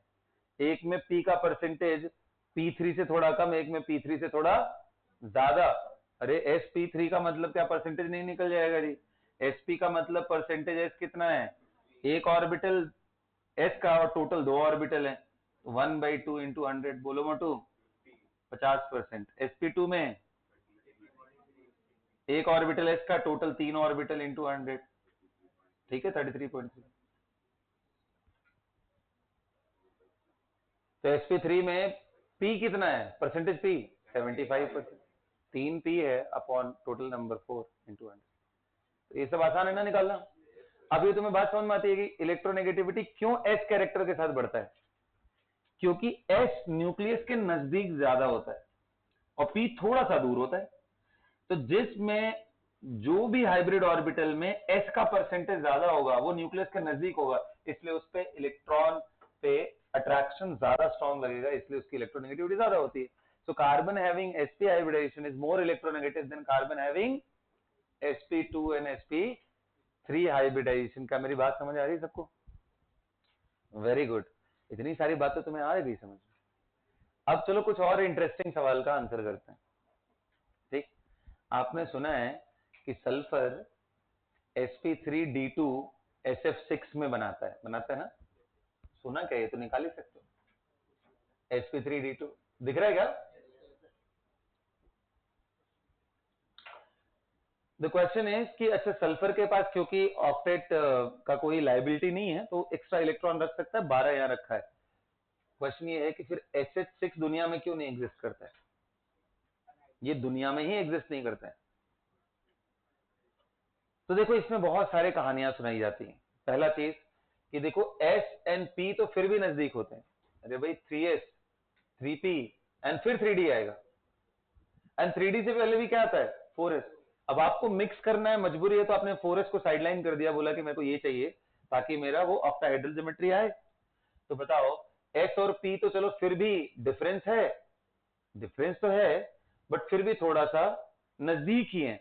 लेकिन S और D देखो कितना तकलीफ वाला काम हो गया। तो जितना ज्यादा वाइड ओपन होता चला जाएगा, डी का इन्वॉल्वमेंट तभी हो सकता है जब बॉन्ड एक्चुअली बहुत स्ट्रांग बने और इलेक्ट्रॉन पुल करने की एबिलिटी उस पर्टिकुलर एटम की ज्यादा हो, इसलिए हाई इलेक्ट्रोनेगेटिव ही डी का इन्वॉल्वमेंट करा पाते हैं। स्मॉलर एटम हाइड्रोजन जैसा एटम नहीं करा पाता। बॉन्ड स्ट्रांग हो और उस पर्टिकुलर कैरेक्टर को वो इवॉल्व करे तभी बन सकता है, इसलिए हाई इलेक्ट्रॉन। तो ध्यान रखना हाइड्राइड कभी भी बनते हैं तो वो हमेशा ऑक्टेट फॉलो करते हैं।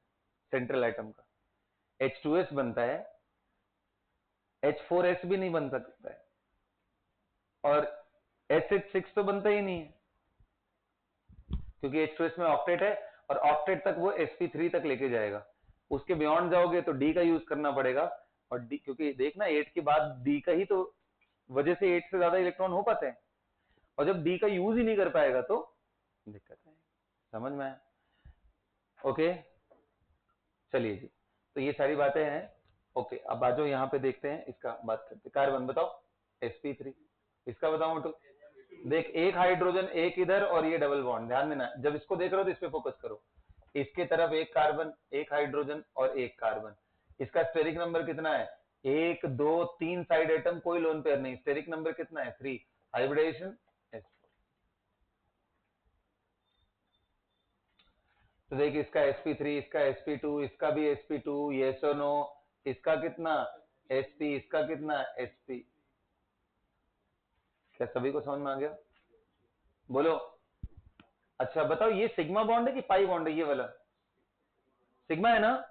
बताइए इसका ओवरलैपिंग ऑर्बिटल कौन से? ये कार्बन का sp ऑर्बिटल और हाइड्रोजन का s ऑर्बिटल। तो तुम्हें एक नई चीज पता चली कि sp और s के ओवरलैप से भी सिग्मा बन सकता है। क्या समझ में आया? sp s के भी ओवरलैप से सिग्मा बन सकता है। तो जो हाइब्रिड ऑर्बिटल होते हैं, क्योंकि अब ओरिजिनल ऑर्बिटल उनके एग्जिस्ट ही नहीं कर रहे हैं SnP वाले, तो जो भी बॉन्ड बना रहा है वो कौन से वाले बना रहे हैं? तन्वी आ रहा है क्या बात समझ में? ठीक है, तो जो sp का ऑर्बिटल है वो और इसके साथ, ठीक है, ओके, गॉट इट। चलिए आगे बढ़ते हैं। अब तो हाइब्रिडेशन इसी के साथ खत्म करते हैं। इन सब में सभी का हाइब्रिडेशन क्या है? sp2, इनमें sp3d2, इसमें sp3, sp3d3। ओके बेटा, खत्म। तो ये पूरी कहानी हाइब्रिडेशन से रिलेटेड यहीं पे कंप्लीट होती है। लेकिन मैंने आपको इंट्रोड्यूस कराया था शुरू शुरू में कि पाई बॉन्ड कई तरह के होते हैं। पी पाई, पी पाई बोलना, पी पाई, डी पाई। तो सर अब लगे हाथ वो भी दिखा दो। पी पाई कहाँ है? पी पाई डी पाई कहाँ है ना? आइए देखते हैं। CO2, check this molecule guys. Carbon 1s2, 2s2, 2p2. What is the hybridation in CO2? Quickly get. S and P mixing हुई, बोलो। टोटल इलेक्ट्रॉन कितने थे? 4। इसने बॉन्ड कितने बनाए हैं? देखना कितने बनाए। इसका मतलब चारों अनपेयर्ड के फॉर्म में रहने चाहिए। तो यार हाइब्रिड ऑर्बिटल में 2 दिखाऊंगा तो 2 तो बच गए। ये 2 जो बच गए वो कौन से हैं? तो अगर तुमने px यूज कर लिया तो py एंड pz बच गए। अरे कोई भी 2 बच जाएंगे यार। कहानी में ट्विस्ट है थोड़ा। sp और sp लीनियर हो गए ना? x एक्सिस के लॉन्ग हो गए क्योंकि px मिला था, तो y इसके परपेंडिकुलर, z इसके भी। तो ये जो कार्बन बनाते हो, इस कार्बन में एक p ऑर्बिटल ऐसे दिखाओ, एक p ऑर्बिटल को अंदर बाहर, और 2 sp दिखाओ। दिख रहा है? जो ऑक्सीजन इधर से आ रहा है उसके पास देखो 2p4 है लास्ट में, तो एक p ऑर्बिटल उसका ऐसे ओवरलैप करके सिग्मा बनाएगा और एक p ऑर्बिटल इसके साथ ओवरलैप करके पाई बनाएगा। उधर वाले में एक सिग्मा बनाएगा और एक Z वाले में इस बार मजबूरन रखना पड़ेगा, तो ये पाई बनाएगा क्योंकि Y वाला तो ऑक्यूपाई हो गया। This is how you are supposed to do. Tell me which orbital is used to form this pi bond? The p of this and p of this. So p pi। कितना simple है। और इतना कहानी अगर नहीं करना है तो आप हाइब्रिडेशन निकालो। हाइब्रिडेशन क्या था? sp था ना, तो 2 p ऑर्बिटल अभी बचे हैं, वही पाई बना रहे हो। हाइब्रिडेशन में अगर sp3 हो गया, पूरे p यूज हो गए, फिर भी पाई बन रहा है, तो अब p तो बना ही नहीं सकता पाई ना, क्योंकि वो तो हाइब्रिड ऑर्बिटल का पार्ट हो गया। तो कौन बनाएगा? D बनाएगा। जैसे p double bond O, Cl Cl Cl, POCl3 ले लो। बताओ फास्फोरस का हाइब्रिडेशन क्या है? sp3। कैसे? 1 2 3 4 साइड। अब बताओ यहां जो पाई बना है ये किससे बना होगा भाई? जब फास्फोरस का S और P तीनों हाइब्रिडाइजेशन में यूज हो गया और वो हाइब्रिड ऑर्बिटल से सिग्मा बॉन्ड बने हैं, तो पाई बनने के लिए नेचुरली फास्फोरस का जो 5th इलेक्ट्रॉन है, 1 2 3 4 5 इलेक्ट्रॉन थे ना फास्फोरस, 5 बॉन्ड बनाया, 5 अनपेयर्ड, तो 5वां डी में चला गया। अब इनमें से कोई एक सुटेबल डी जो पाई बना सकता है, ये यूज हो रहा है। तो phosphorus is using its D and oxygen तो अपना पी, क्योंकि ऑक्सीजन के पास डी थोड़े। So this bond is P pi D pi 5। phosphorus is using its P and this is using। तो ये डिटेल्ड डिस्कशन था about different types of bond and किस तरीके से ये पूरी कहानी होती है। घुस रहा है दिमाग में कि बाहर जा रहा है? अच्छी बात है, जाना चाहिए दिमाग के अंदर, है ना करम? So we are done with hybridization, everyone. Now let's wrap up quickly molecular orbital theory.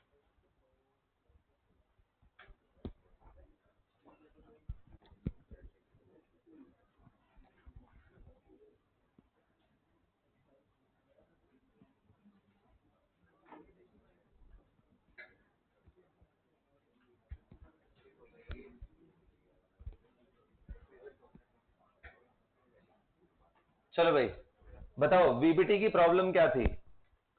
कई सारे मॉलिक्यूल जिनके बारे में वो कहानी नहीं सही बता पाता है, उनमें से एक था O2, सबसे सीरियस प्रॉब्लम। उसके हिसाब से वो डायमैग्नेटिक है, बट रियलिटी में वो C2 का एग्जिस्टेंस है, वीबीटी से वो कहीं दिखेगा ही नहीं यार, कहां से इलेक्ट्रॉन शेयर कैसे होंगे? तो ये सारी कमियों को दूर करता है और थोड़ा better and advance theory which is molecular orbital theory. And इसके अजम्पशन जो पॉस्टुलेट्स हैं वो वीबीटी से थोड़े अलग हैं। वीबीटी के हिसाब से बॉन्ड कौन बनाता है? वो ऑर्बिटल्स जो अनपेयर्ड इलेक्ट्रॉन रखते हैं और वो वैलेंस शेल के ऑर्बिटल होने चाहिए, अंदर वालों को कोई मतलब नहीं। यहीं पे मॉलिक्यूलर ऑर्बिटल थियरी बोलता है कि when atom come close to each other, each and every single orbital of one atom combines with each and every single orbital of second atom, and they produce the new orbital which is known as molecular orbital. Now atomic orbitals are combining and producing। अब यहां भी combination की बात आई तो फिर हम किसको किसको कंबाइन करें? क्या भाई हाइड्रोजन का 1s और इधर हाइड्रोजन के 2s से कंबाइन कर दे? ऐसा नहीं, यहां भी कॉम्बिनेशन का रूल बड़ा सिंपल सा है, जो सिमिलर एनर्जी के ऑर्बिटल्स हैं वही एक दूसरे से कंबाइन करेंगे। बोलो, तो 1s will combine with 1s, 2s will combine with 2s and 3s will combine with 3s। अच्छा यहां एक और चीज है कि भाई हाइड्रोजन का 1s एंड फ्लोरीन का 1s, are they having similar energy? No. Do they have? अरे हाइड्रोजन के पास एक ही प्रोटॉन है, देखो, इसका एनर्जी निकाल -13.6 जेड स्क्वायर, 1 का स्क्वायर अपॉन 1 का स्क्वायर, इसका एनर्जी -13.6 इलेक्ट्रॉन वोल्ट 1s का। यही फ्लोरीन का 1s निकालना है, इसका एनर्जी निकालना है, तो मैं इसके 9 इलेक्ट्रॉन थे ना, 9 में से 8 को उड़ा दे रहा हूं ताकि हाइड्रोजन लाइक बच जाए, ताकि मैं कंपेयर कर पाऊं। अब निकाल, अभी तो इसका भी कंफिग्रेशन 1s1 होगा F+8 का, तो अब निकालेगा तो इसकी एनर्जी उस वाले ऑर्बिटल की आएगी -13.6 इंटू 9 का स्क्वायर। मजे करो, 81 टाइम्स नीचे आ गया। तो हाइड्रोजन कहीं यहां 1s का एनर्जी है, फ्लोरीन कहीं पाताल लोक में चला गया है 1s का एनर्जी, तो ये कंबाइन नहीं कर सकते। इसलिए तो बोलते हैं 1s of hydrogen combines with 2p of fluorine, क्योंकि P तक आते आते Z स्टार आ जाएगा और Z स्टार सब्सटैंशियली लो हो चुका होगा, ये आसपास होंगे और तभी इनकी एनर्जी एंड 2p की एनर्जी सिमिलर होती है, एंड फिर वो कंबाइन करते हैं 1s के बाद 2s, 2s के बाद 2p की energy, that's why they combine. Fortunately, these discussions are not, I mean, these discussions are beyond the scope of our MOT theory अभी के लिए, 11th-12th के लिए। तो MOT थियरी फिर किसके बारे में बताता है? Homonuclear diatomic molecule. कितना रिस्ट्रिक्ट कर दिया कि आपको ये फालतू चीजें ना सोचनी पड़े, आप सिर्फ सोचो 2 हाइड्रोजन आए हैं तो क्या होगा, इसका 1s इसका 1s सेम एनर्जी, इसका 2s इसका 2s सेम एनर्जी, इसका 3s इसका 3s सेम एनर्जी। तुम सोचो O2 के बारे में, तुम F2 के बारे में सोचो, तुम N2 के बारे में सोचो, B2 C2 के बारे में सोचो, Li2 के बारे में सोचो, होमोन्यूक्लियर डाइएटॉमिक स्पीसीज के बारे में सोचो। पहले समझो तो सही MOT है क्या, उसके बाद इंप्रोवाइज करना इन सब चीजों में। समझ गए? तो क्या आउटलाइन है भाई मॉलिक्यूलर ऑर्बिटल थियरी का? Right it down. All the orbitals of an atom participate in bond formation, valence वाले भी और अंदर वाले भी।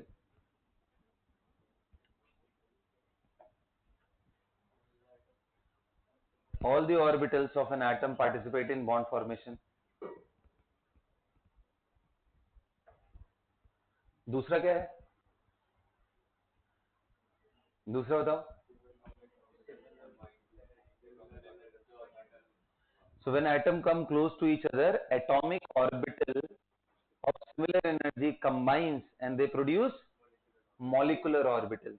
लिखो, when two atoms come close to each other, their atomic orbital combines, their atomic orbitals having similar energy combine and produces what? बोलो, molecular orbitals, equal number of molecular orbital. यहां पे भी वही है, दो डब्बे मिले तो दो डब्बे ही बनेंगे, ठीक है? Equal number of molecular orbitals, got it? Equal number of molecular. अब उसमें सब हेडिंग डालेंगे हम लोग, कौन सा चीज इंपॉर्टेंट है? हाँ, we are considering homonuclear diatomic. देखो, consider the formation of homonuclear diatomic molecule, क्योंकि उसी के नीचे ये सारी कहानियां अब आएंगी।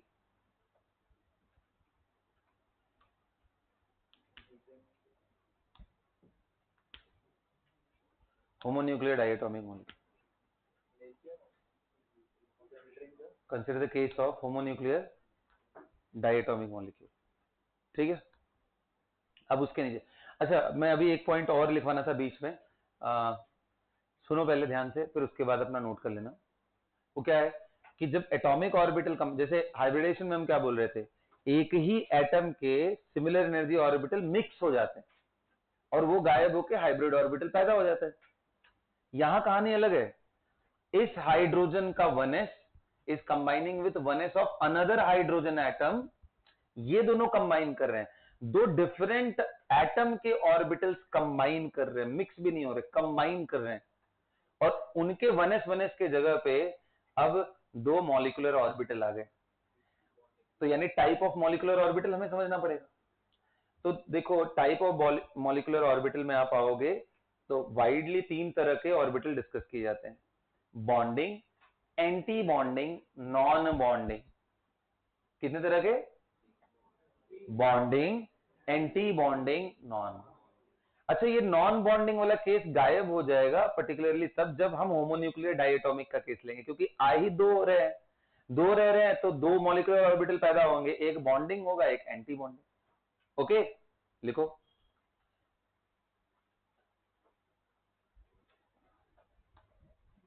कि when two atomic orbital combine, it produces two molecular orbital, one is bonding and other one is anti bonding.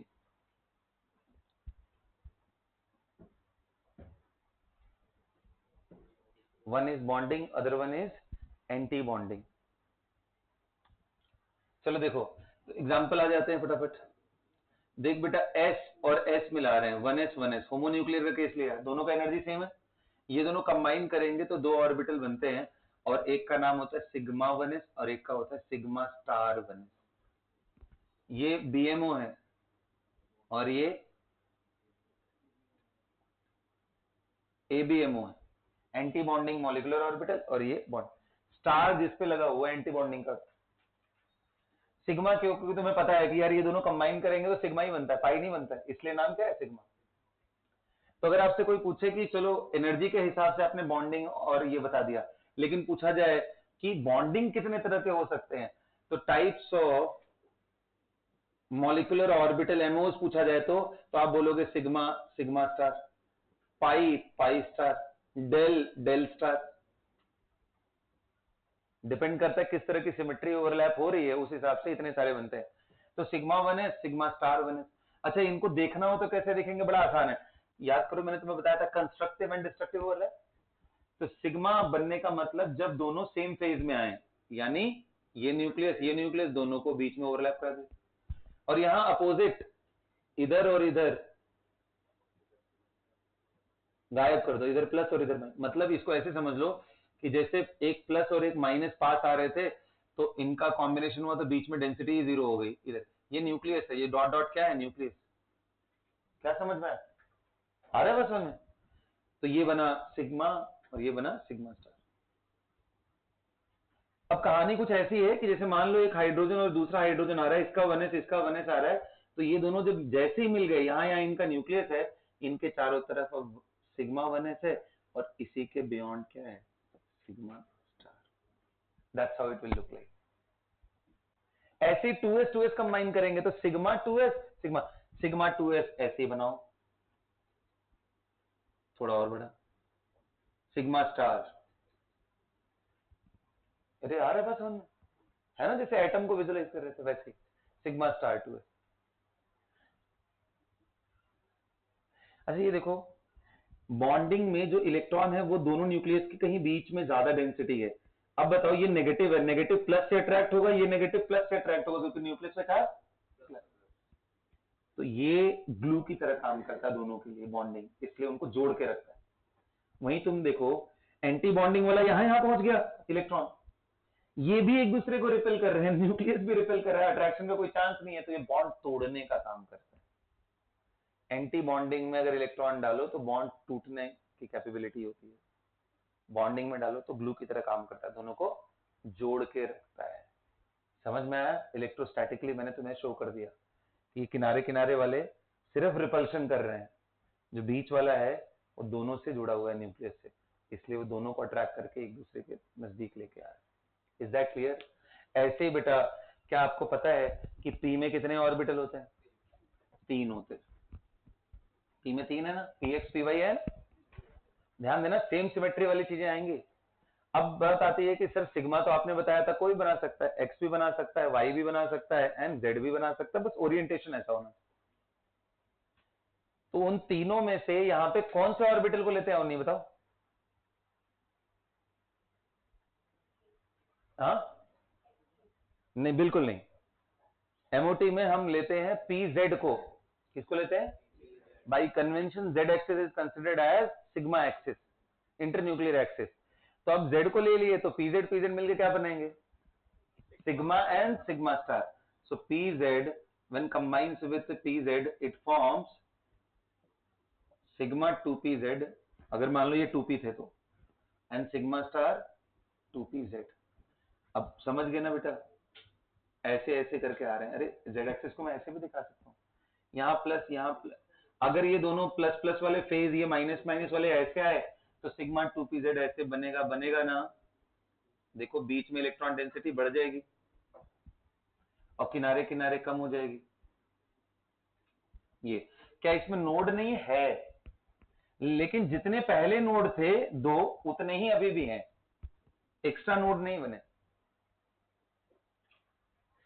यहां जब आओगे तो ये साइन को इधर उधर कर दो, यहां प्लस तो इसके सामने माइनस, और यहां माइनस, और यहां, तो जब ये दोनों आएंगे तो गायब हो, मतलब यहां बनेगा ये पॉइंट न्यूक्लियस है, इधर छोटे से पॉजिटिव साइड है, इधर छोटा सा नेगेटिव साइड है, और ये बड़ा सा पॉजिटिव साइड, इस साइड में बड़ा सा। अब देखो इसमें एडिशनल नोड क्रिएट हो गए, 1 2 था, एक और आ गया, थर्ड नोड आ गया। So additional node is created in anti-bonding. तो ये सिग्मा, क्या ऐसे ही पाई समझ जाओगे? एक बार ट्राई करो तो मैं देखूं तो। पाई वैसे दोनों ही बनाते हैं, पीएक्स भी और पीवाई भी। तो पीएक्स भी पाई बनाएगा, पीवाई भी पाई बनाएगा। तो जब पीएक्स आता है, px and px, 2px plus 2px, तो क्या बनेगा? सिग्मा नहीं रे, पाई 2px and pi star 2px। तुम जरा दोनों का ऑर्बिटल डायग्राम मुझे दिखाओ, मॉलिक्यूलर ऑर्बिटल।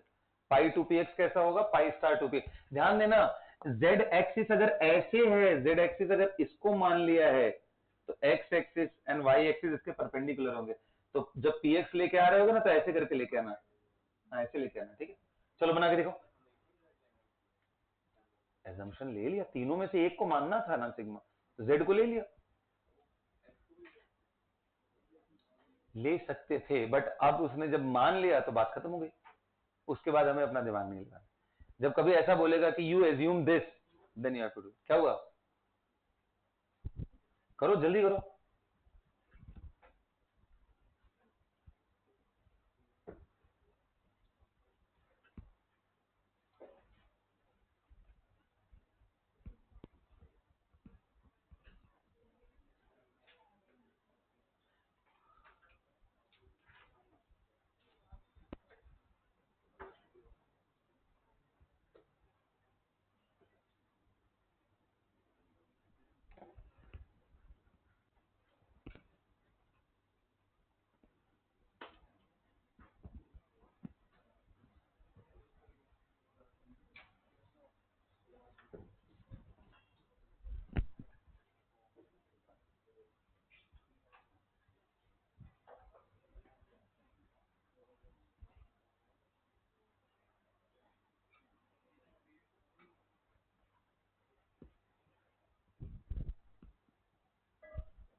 कर लिया?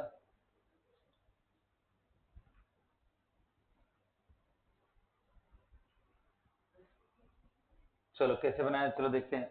देखो पाई 2px कैसे बना होगा, ऐसे ऐसे जब ओवरलैप हो रहे हैं, इनको प्लस प्लस इनको माइनस माइनस, तो ऐसे बन रहा होगा बेटा, है ना? सही है। जब स्टार बना रहे हो तो इसमें प्लस माइनस और यहाँ माइनस और यहाँ प्लस, तो जैसे ही नजदीक आएंगे तो इनके बीच में डेंसिटी गायब हो जाएगी, तो किनारे की साइड में थोड़ी डेंसिटी बची रहेगी, पतली कर देना उसको थोड़ी, यहाँ प्लस और यहाँ माइनस, यहाँ माइनस, यहाँ एडिशनल लोब यहाँ देखो बन गया। पहले सिर्फ इसके पास ये था, ये तो है ही, साथ में ये भी बन गया। यहाँ देखो बीच में कोई नहीं है, जिसके लॉन्ग पहले था नोड वही अभी भी है। समझ में आया? तो ऐसे जेड का भी हो जाएगा, बोलो। तब ऑर्बिटल तुम्हारे पास क्या आ गए, अगर मैं सिर्फ 1s 2s and 2px 2py 2pz को लूं तो कितने ऑर्बिटल आ गए तुम्हारे पास? Sigma 1s, sigma star 1s, sigma 2s, sigma star, sigma 2p z, sigma star 2p z, pi 2p x, pi star 2p x, pi 2p y, pi star 2p y। अरे जैसे याद है हमें orbital पता थे कि 1 में 1s है, 2 में 2s एंड 2p है, 3 में 3s 3p 3d, वैसे ये कहानी है, डिफरेंट डिफरेंट मॉलिक्यूलर ऑर्बिटल्स आ गए। अब भाई अगली बात आती है इनकी एनर्जी का, तो यहाँ पे भी वो तीनों principle, electron should be filled in increasing order of energy, अब वो प्रिंसिपल। देन अगला कौन सा, no two electron can have the same set of all 4 quantum numbers, Pauli's exclusion principal.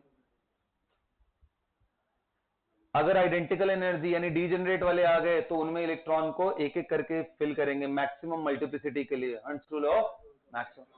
तीनों ही यहां लगेंगे जैसे एटॉमिक में लगते थे। लेकिन पहले एनर्जी ऑर्डर तो देख लें। यहां एनर्जी ऑर्डर में थोड़ा सा लफड़ा है,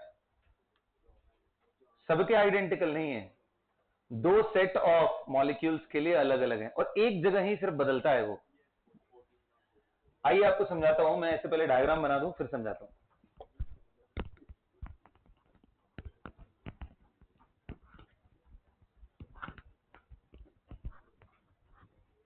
इनको अरेंज करते हैं, देखो ध्यान से। ये मैं बताऊंगा सम ऑफ प्रोटॉन या इलेक्ट्रॉन, बोलो अगर न्यूट्रल है तो, अप टू 14 है तब क्या कहानी है, ग्रेटर देन 14 है तब क्या कहानी।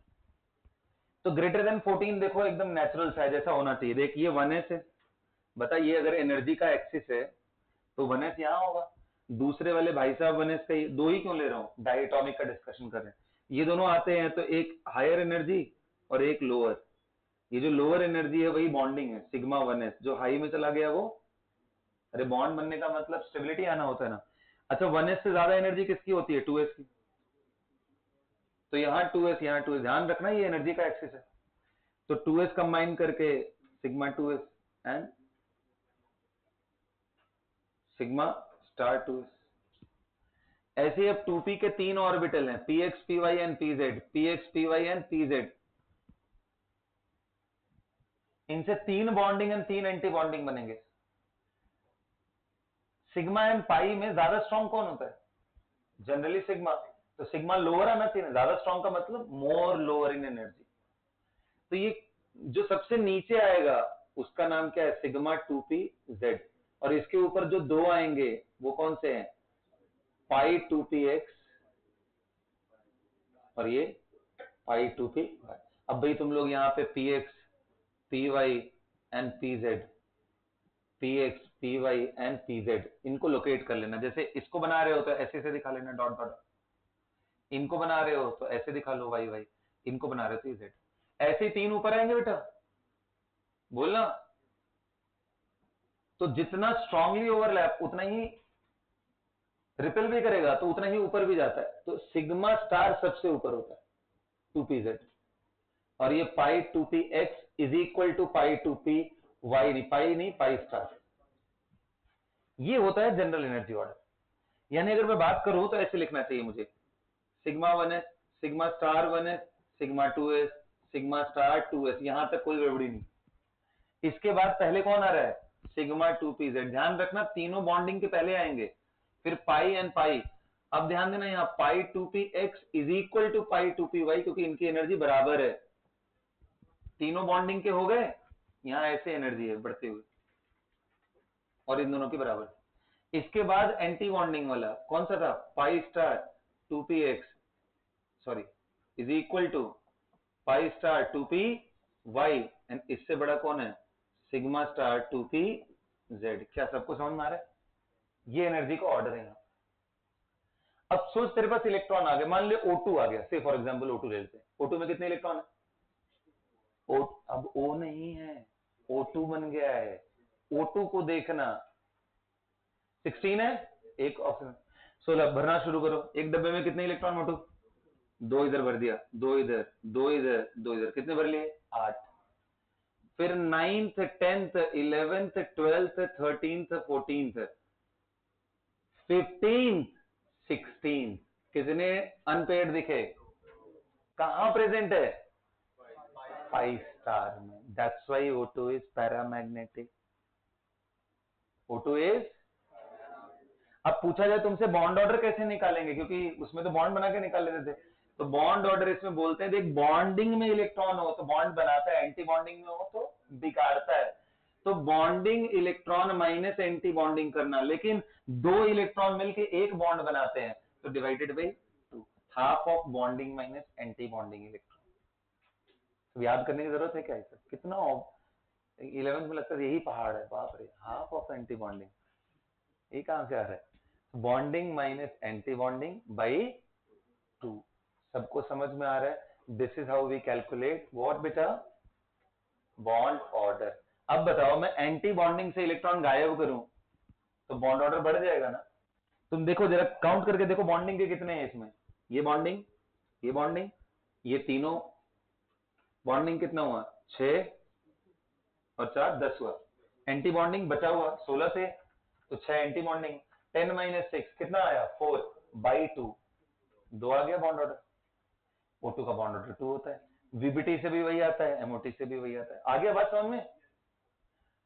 अच्छा, इधर एक गड़बड़ी है बस, पता है सब चीज सही है, बस एक जगह गड़बड़ी है कि ये जो 3 P वाले हैं ना, इनमें पहले पाई आ जाता है, ऊपर सिग्मा आता है। कि pi 2px is equal to pi 2py की एनर्जी कम हो जाती, ऊपर वैसे ही है जैसा पहले था, सिग्मा स्टार ही सबसे ऊपर है, ऊपर में कोई, ये बस यहीं पे गड़बड़ होता है। ये जो एनर्जी लिखी है ना, ये वाली, ये उठ करके आगे चली जाती है। और वो क्यों? क्योंकि ये जो 2s का ऑर्बिटल होता है ना, उसकी जो सिमेट्री है और सिग्मा 2pz की सिमेट्री वो में मतलब काफी क्लोज होती है, जिसके वजह से sp मिक्सिंग का वर्ड आता है। sp मिक्सिंग, इसके वजह से वो एनर्जी ऑर्बिटल, एनर्जी ऑर्डर गड़बड़ हो जाता है। So due to sp mixing, what happens? This pi comes lower in energy and then sigma becomes higher in energy only in bonding. ये एंटी बॉन्डिंग वालों से नहीं, क्योंकि एंटी बॉन्डिंग वाला एस से बहुत दूर है, उससे दिक्कत नहीं। तो sp मिक्सिंग का प्रॉब्लम के वजह से, इसलिए कभी एग्जाम में आ जाए कि assume there is no sp mixing, तो कौन सा मानोगे ऑर्डर? ये मानिए, और यही ऑर्डर मान के करना। फिर अगर बोल दे एज्यूम, बोलने का जरूरत ही नहीं है, एजम्पशन बोलने का जरूरत नहीं है। sp मिक्सिंग तो होता है, ये कहां तक होता है? कम इलेक्ट्रॉन हो तो। अच्छा, वो अब बोलोगे सर यहां क्यों नहीं मिक्सिंग हो पाएगा? 14 प्रोटॉन तक ही क्यों है, 15 16 17 18 में क्या प्रॉब्लम आ गई? देख, जैसे जैसे प्रोटॉन बढ़ाते हैं जेड स्टार बढ़ेगा, जेड स्टार बढ़ेगा तो सबकी एनर्जी बढ़ेगी, सबकी, अरे मतलब सबकी एनर्जी काफी मैग्नीट्यूड वाइज बढ़ेगी ना, उनके बीच का गैप भी, और जब ज्यादा गैप हो जाए तो मिक्सिंग का पॉसिबिलिटी खत्म हो जाता है। इसलिए जितना ज्यादा, इतना लॉजिकल है ये पूरा चीज एमओटी का, ऐसा नहीं है कि बस कुछ भी दिमाग में आ रहा है करते जा रहा है। sp मिक्सिंग इनमें नहीं अकर करता है, क्योंकि इनके जो ऑर्बिटल्स हैं उनके बीच का एनर्जी गैप काफी ज्यादा होता है, and that's how this energy order. तो क्या अब तुम C2 देख लोगे? C2 करके दिखाओ जरा। तो right the molecular configuration of C2। अच्छा पेरोक्साइड पता ना क्या होता है? पेरोक्साइड O2-2, उसमें बॉन्ड ऑर्डर 1 होता है, तो दोनों का निकालो। Find right the molecular orbital configuration of C2 and O2-2। C2 का निकालो, O2-2 का निकालो, और इनके बारे में सारी कहानी बताओ। पैरा है कि डाया है, बॉन्ड ऑर्डर, ये दोनों बताओ। अगर पैरा है तो कितने अनपेयर्ड इलेक्ट्रॉन, ये सब बताओ, जल्दी लिखो तो।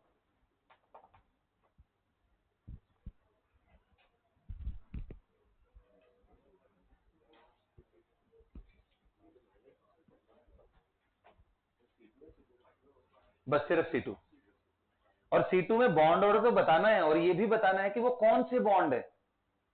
क्या वो सिग्मा पाई का मिक्स है, एक सिग्मा एक पाई, या दोनों का दोनों पाई है? ये इंटरेस्टिंग चीज है यहां पे, बताइए। C2, और ये तभी आपको दिखेगा जब एनर्जी ऑर्डर वाइज बनाओगे, तब तुम्हें दिखेगा, नहीं तो दिखेगा ही नहीं वो कौन सा बन रहा है। किसका बॉन्ड ऑर्डर 2 आ रहा है? C2 का। अब देखो देखो बेटा, ध्यान से देखो, 2 4 6 8 इलेक्ट्रॉन तो यहां तक इधर इधर एकदम आइडेंटिकल है। 8 के बाद में भर रहा हूं, 9th electron, 10th electron, 11th and 12th आ गया। बता, ये सिग्मा सिग्मा स्टार एक दोनों को खा गए ना ये। अरे ये 2 इलेक्ट्रॉन बॉन्ड बनाना चाहता है, ये तोड़ना चाहते हैं, तो बात बराबर कैंसिल। ये इसको खत्म कर दिया, इसलिए तो बोलते हैं बॉन्डिंग माइनस एंटी बॉन्डिंग करो। लास्ट में बचा कौन सा? सिर्फ ये 4 इलेक्ट्रॉन। कहां प्रेजेंट है? सिग्मा में कि पाई में? सारे पाई में है।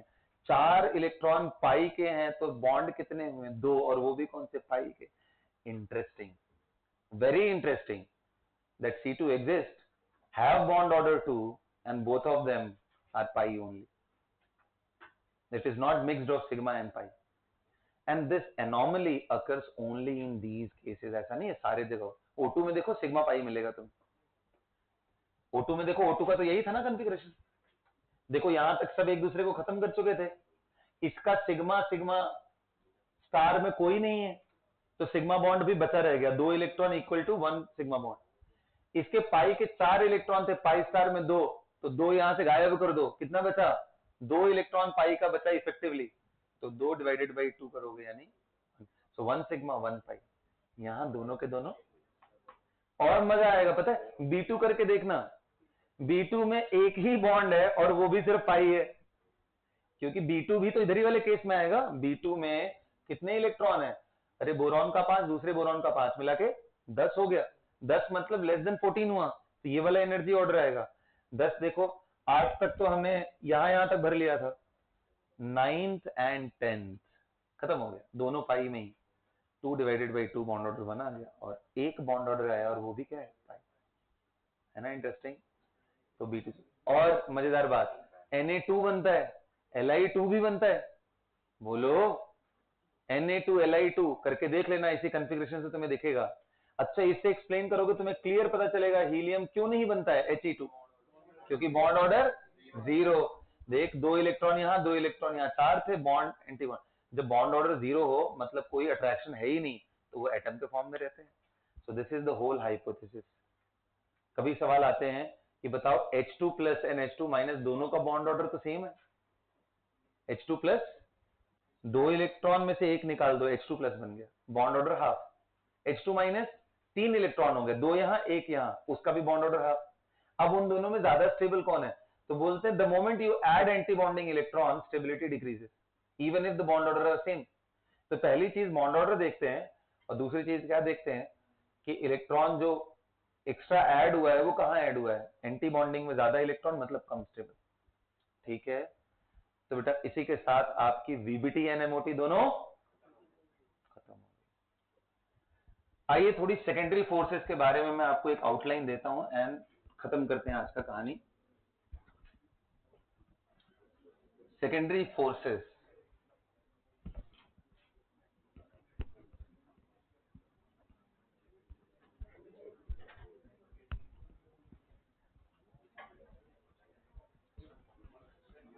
हाँ जी, सेकेंडरी फोर्सेस क्या है? सेकेंडरी फोर्सेस तो मैंने एकदम शुरुआत में आपको डिस्कस किया था।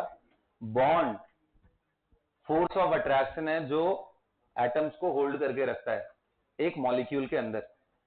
लेकिन जो मॉलिक्यूल्स हैं वो 3 अलग अलग फेजेस में एग्जिस्ट करते हैं, सॉलिड, लिक्विड एंड गैस, जो मॉलिक्यूल्स है वो भी, जैसे H2O इज अ मॉलिक्यूल ना, I am not talking about NaCl which is an ionic compound, वो तो सॉलिड हो गई। I am talking about H2O, जहां पे एक ऑक्सीजन का सिर्फ मतलब अपने 2 हाइड्रोजन से है, दूसरे ऑक्सीजन के हाइड्रोजन से इससे कोई लेना देना नहीं है, डायरेक्ट इन्वॉल्वमेंट नहीं है।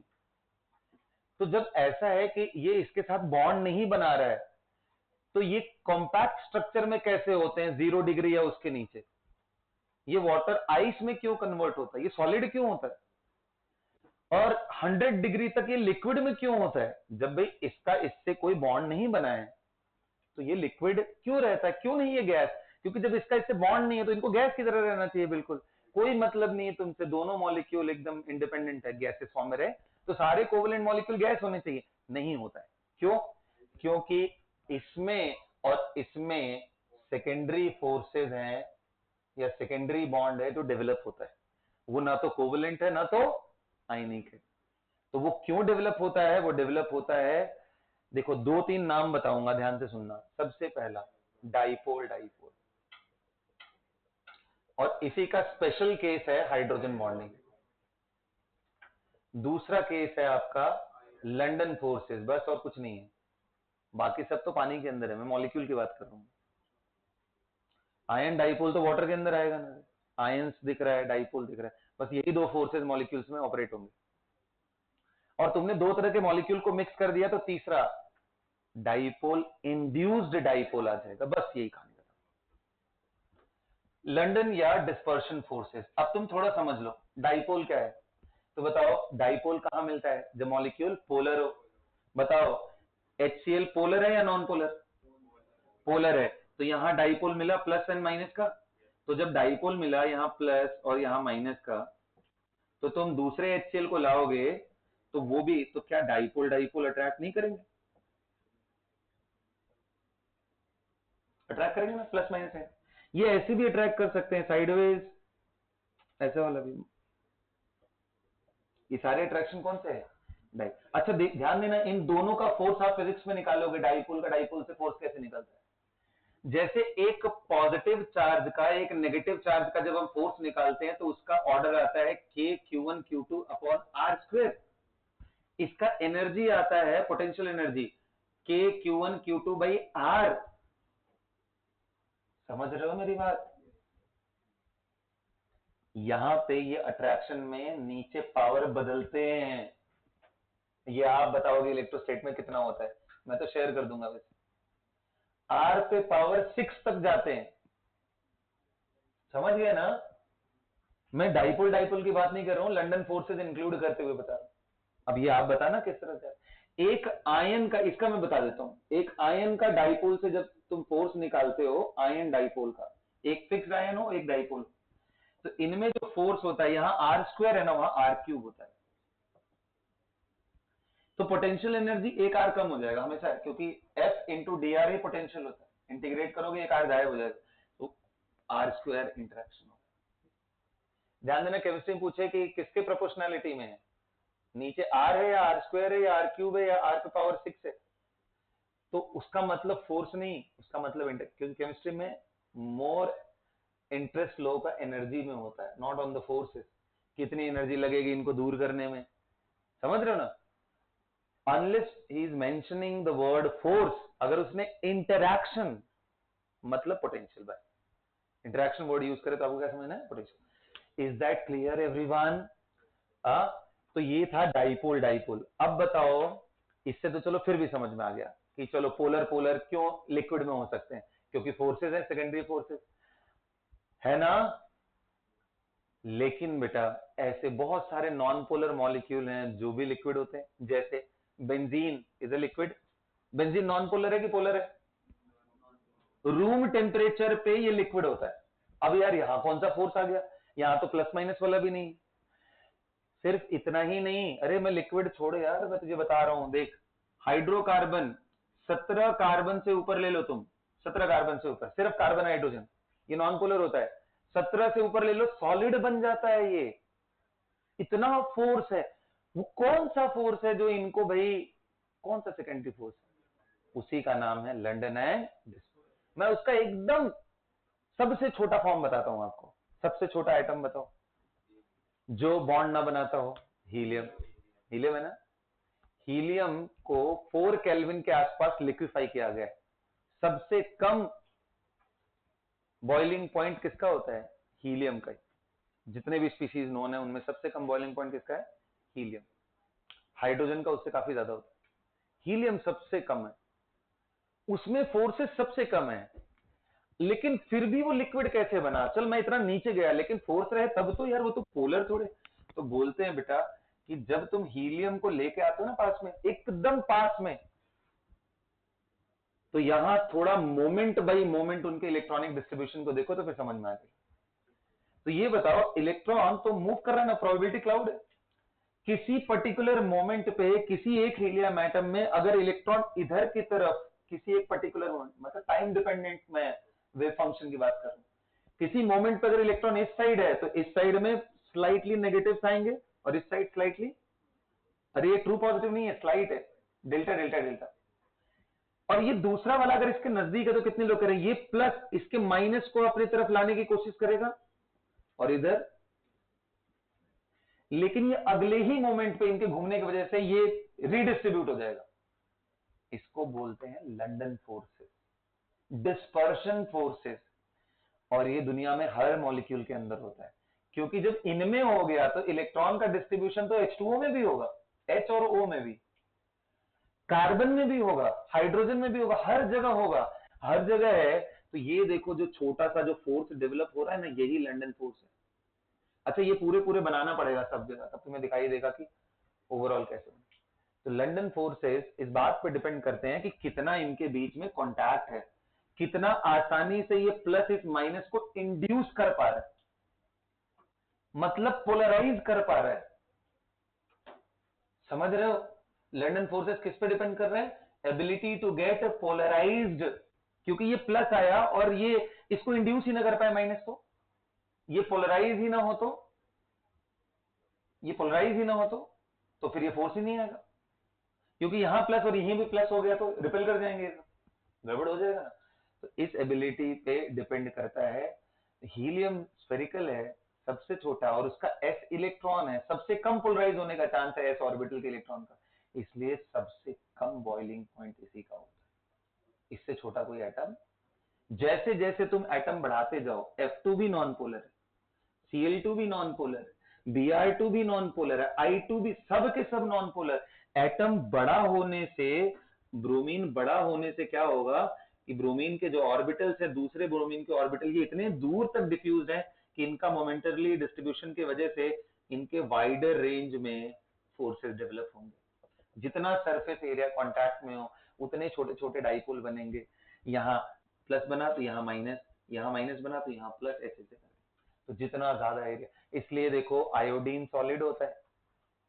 तो यहां पे एक रूल लिखवाते हैं, बोलते हैं फोर्स ऑफ अट्रैक्शन कोवेलेंट में किस पे डिपेंड करता है? Proportional to molecular weight. जितना मॉलिक्यूलर वेट ज्यादा हो उतना फोर्स ज्यादा होगा। F2 से ज्यादा Cl2, Cl2 से ज्यादा Br2, Br2 से ज्यादा I2। लेकिन सिर्फ यही अकेले डिटरमाइन नहीं करता है, सरफेस एरिया इन कॉन्टैक्ट, मतलब जितना सरफेस एरिया, जैसे आपको याद करो 4 ही कार्बन लूंगा मैं, 4 कार्बन में एक लीनियर बना दूंगा और 4 कार्बन में एक ब्रांच कर दूंगा, तो बताओ ब्रांचिंग कर दोगे तो स्फेरिकल नेचर आएगा, इसमें लीनियर नेचर आएगा। अब जब दूसरा मॉलिक्यूल लोगे तो बताओ इनके एरिया ज्यादा कांटेक्ट में है या इनका एरिया ज्यादा कांटेक्ट में आएगा?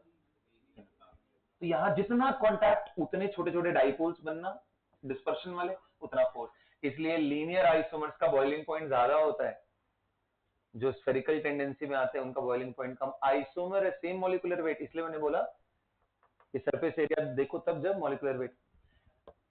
कई बारी मॉलिक्यूलर वेट और सरफेस एरिया ये दोनों सिमिलर होने के बाद, मतलब मॉलिक्यूलर वेट बदल भी जाए, पोलराइजेबिलिटी गड़बड़ हो जाए तो बहुत ज्यादा गड़बड़। Force of attraction is proportional to polarisability. अब मैं तुम्हें एक बात बताता हूं, तुम किताब में देखना, एक कार्बन पे सब जगह हाइड्रोजन जोड़ दो और उसी कार्बन पे सब जगह फ्लोरीन जोड़ दो, बताओ मॉलिक्यूलर वेट किसका ज्यादा है? फ्लोरीन वाले का। बॉइलिंग पॉइंट देखोगे बहुत ज्यादा डिफरेंस है। किसका? इसका ज्यादा नहीं होता है, इसी का ज्यादा हो जाता है। ये क्या मजाक हो गया? क्योंकि फ्लोरीन अपने इलेक्ट्रॉन पे इतना अच्छा जेड स्टार लगा के होल्ड करके रखता है कि उसको ये इंडक्शन होने ही नहीं देता है। इसलिए जितने हायर फ्लोराइड है सब गैस होते हैं। यूरेनियम 238 एटॉमिक वेट है उसका, 238। UF6 बना के देखो, गैस हो जाएगा। SF6 गैस होता है। Higher fluorides exist in gaseous phase just because they cannot be polarised easily. Fluorine के इलेक्ट्रॉन को नहीं पोलराइज होगा, ये प्लस से ये माइनस डेवलप नहीं होगा, लंडन फोर्सेस गायब हो जाए। आया बात समझ में बेटा? तो ये कारण है कि नॉन पोलर होते हुए भी कैसे कोई चीज सॉलिड, लिक्विड एंड गैस में हो जाती है। हाँ, इसी में आता है लास्ट पार्ट, कौन सा? Hydrogen bond. ये क्या है? बोलते हैं जब पोलराइजेशन इतना स्ट्रांग हो जाए, आई मीन डाइपोल, डाइपोल का स्पेशल केस था ना, जब ये इतना स्ट्रांग हो जाए कि फोर्स एक अलग ही जोन में प्ले करने लग जाए, बाकी मॉलिक्यूलर वेट वगैरह सेकेंडरी हो जाए उसके लिए, उतना स्ट्रांग फोर्स को ही नाम क्या दिया गया? Hydrogen bond. Hydrogen bonding word ही इसलिए है क्योंकि ये सिर्फ हाइड्रोजन के वजह से ही पैदा होता है, हाइड्रोजन ना हो तो नहीं। अब देखो क्यों? क्योंकि जैसे मान लो मैंने बोला HF बनाओ, तो ये पोलर तो है, ये पार्शियल नेगेटिव, ये पार्शियल पॉजिटिव, लेकिन तुम्हें पता है कि मेन साइज तो फ्लोरीन का ही है, हाइड्रोजन तो इतना पिद्दू सा है बस।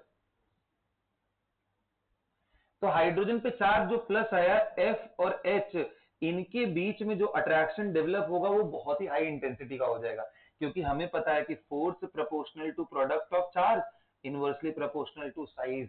तो बताओ, हाइड्रोजन का तो इतना कम साइज है, इसका इतना छोटा कि इस जगह से इस जगह का डिस्टेंस अगर हम ले तो बहुत कम हो गया, इसलिए ये फोर्स बहुत स्ट्रांग हो गया। और साथ में ये चार्ज कब ज्यादा होगा? जब हाइड्रोजन के साथ कौन जुड़ा हो? High electron. इसलिए तीन लोगों का नाम आता है, नाइट्रोजन, ऑक्सीजन एंड क्लोरीन। क्यों नहीं क्लोरीन? साइज बढ़ गया, साइज बढ़ेगा तो फोर्स। क्लोरीन और नाइट्रोजन दोनों का इलेक्ट्रोनेगेटिविटी आसपास, बट HCl के अंदर हाइड्रोजन बॉन्डिंग नहीं है, HF के अंदर है, H2O के अंदर है, अमोनिया के अंदर है, सबसे स्ट्रॉन्ग HF के अंदर, फिर OH। वो समझ जाओगे तुम लोग, पोलैरिटी एंड साइजेस की वजह से। क्या समझ में आया? तो ये हाइड्रोजन बॉन्ड है बेटा। हाइड्रोजन बॉन्ड मॉलिक्यूलर वेट को ओवर पावर कर जाते हैं। एक तरफ तुम देखो H2O और दूसरी तरफ देखो तुम H2S, H2AC, H2TE, तुम्हें क्या लगेगा? मॉलिक्यूलर वेट तो नीचे बढ़ रहा है, बॉइलिंग पॉइंट नीचे बढ़ना चाहिए, बट सबसे ज्यादा वाटर का होता है। That is one of the only known hydride of non metals which exist in liquid state. Rest all of them are in gaseous state at room temperature. सबके सब गैस हैं, सिर्फ यही H2O is liquid, H2S is gas. Why? Hydrogen bonding. Molecular weight देखो कितना over power कर गया, सबको पीछे कर गया, क्योंकि ये फोर्स बहुत ही अच्छा होता है। अरे बहुत अच्छा मतलब आयनिक के बराबर नहीं, इन गरीबों में थोड़ा ज्यादा पैसे वाला है, सारे गरीब फोर्स ही हैं। कोवलेंट और आयनिक से किसी का कोई तुलना, सब सेकेंडरी फोर्सेस कमजोर होते हैं। ओके गरीबों, तो बात खत्म हुई है, ठीक है? तो यहां तक समझ में आया सबको? तो we are done with chemical bonding guys. Next class से हम लोग फ्रेश चैप्टर स्टार्ट करेंगे। That's all.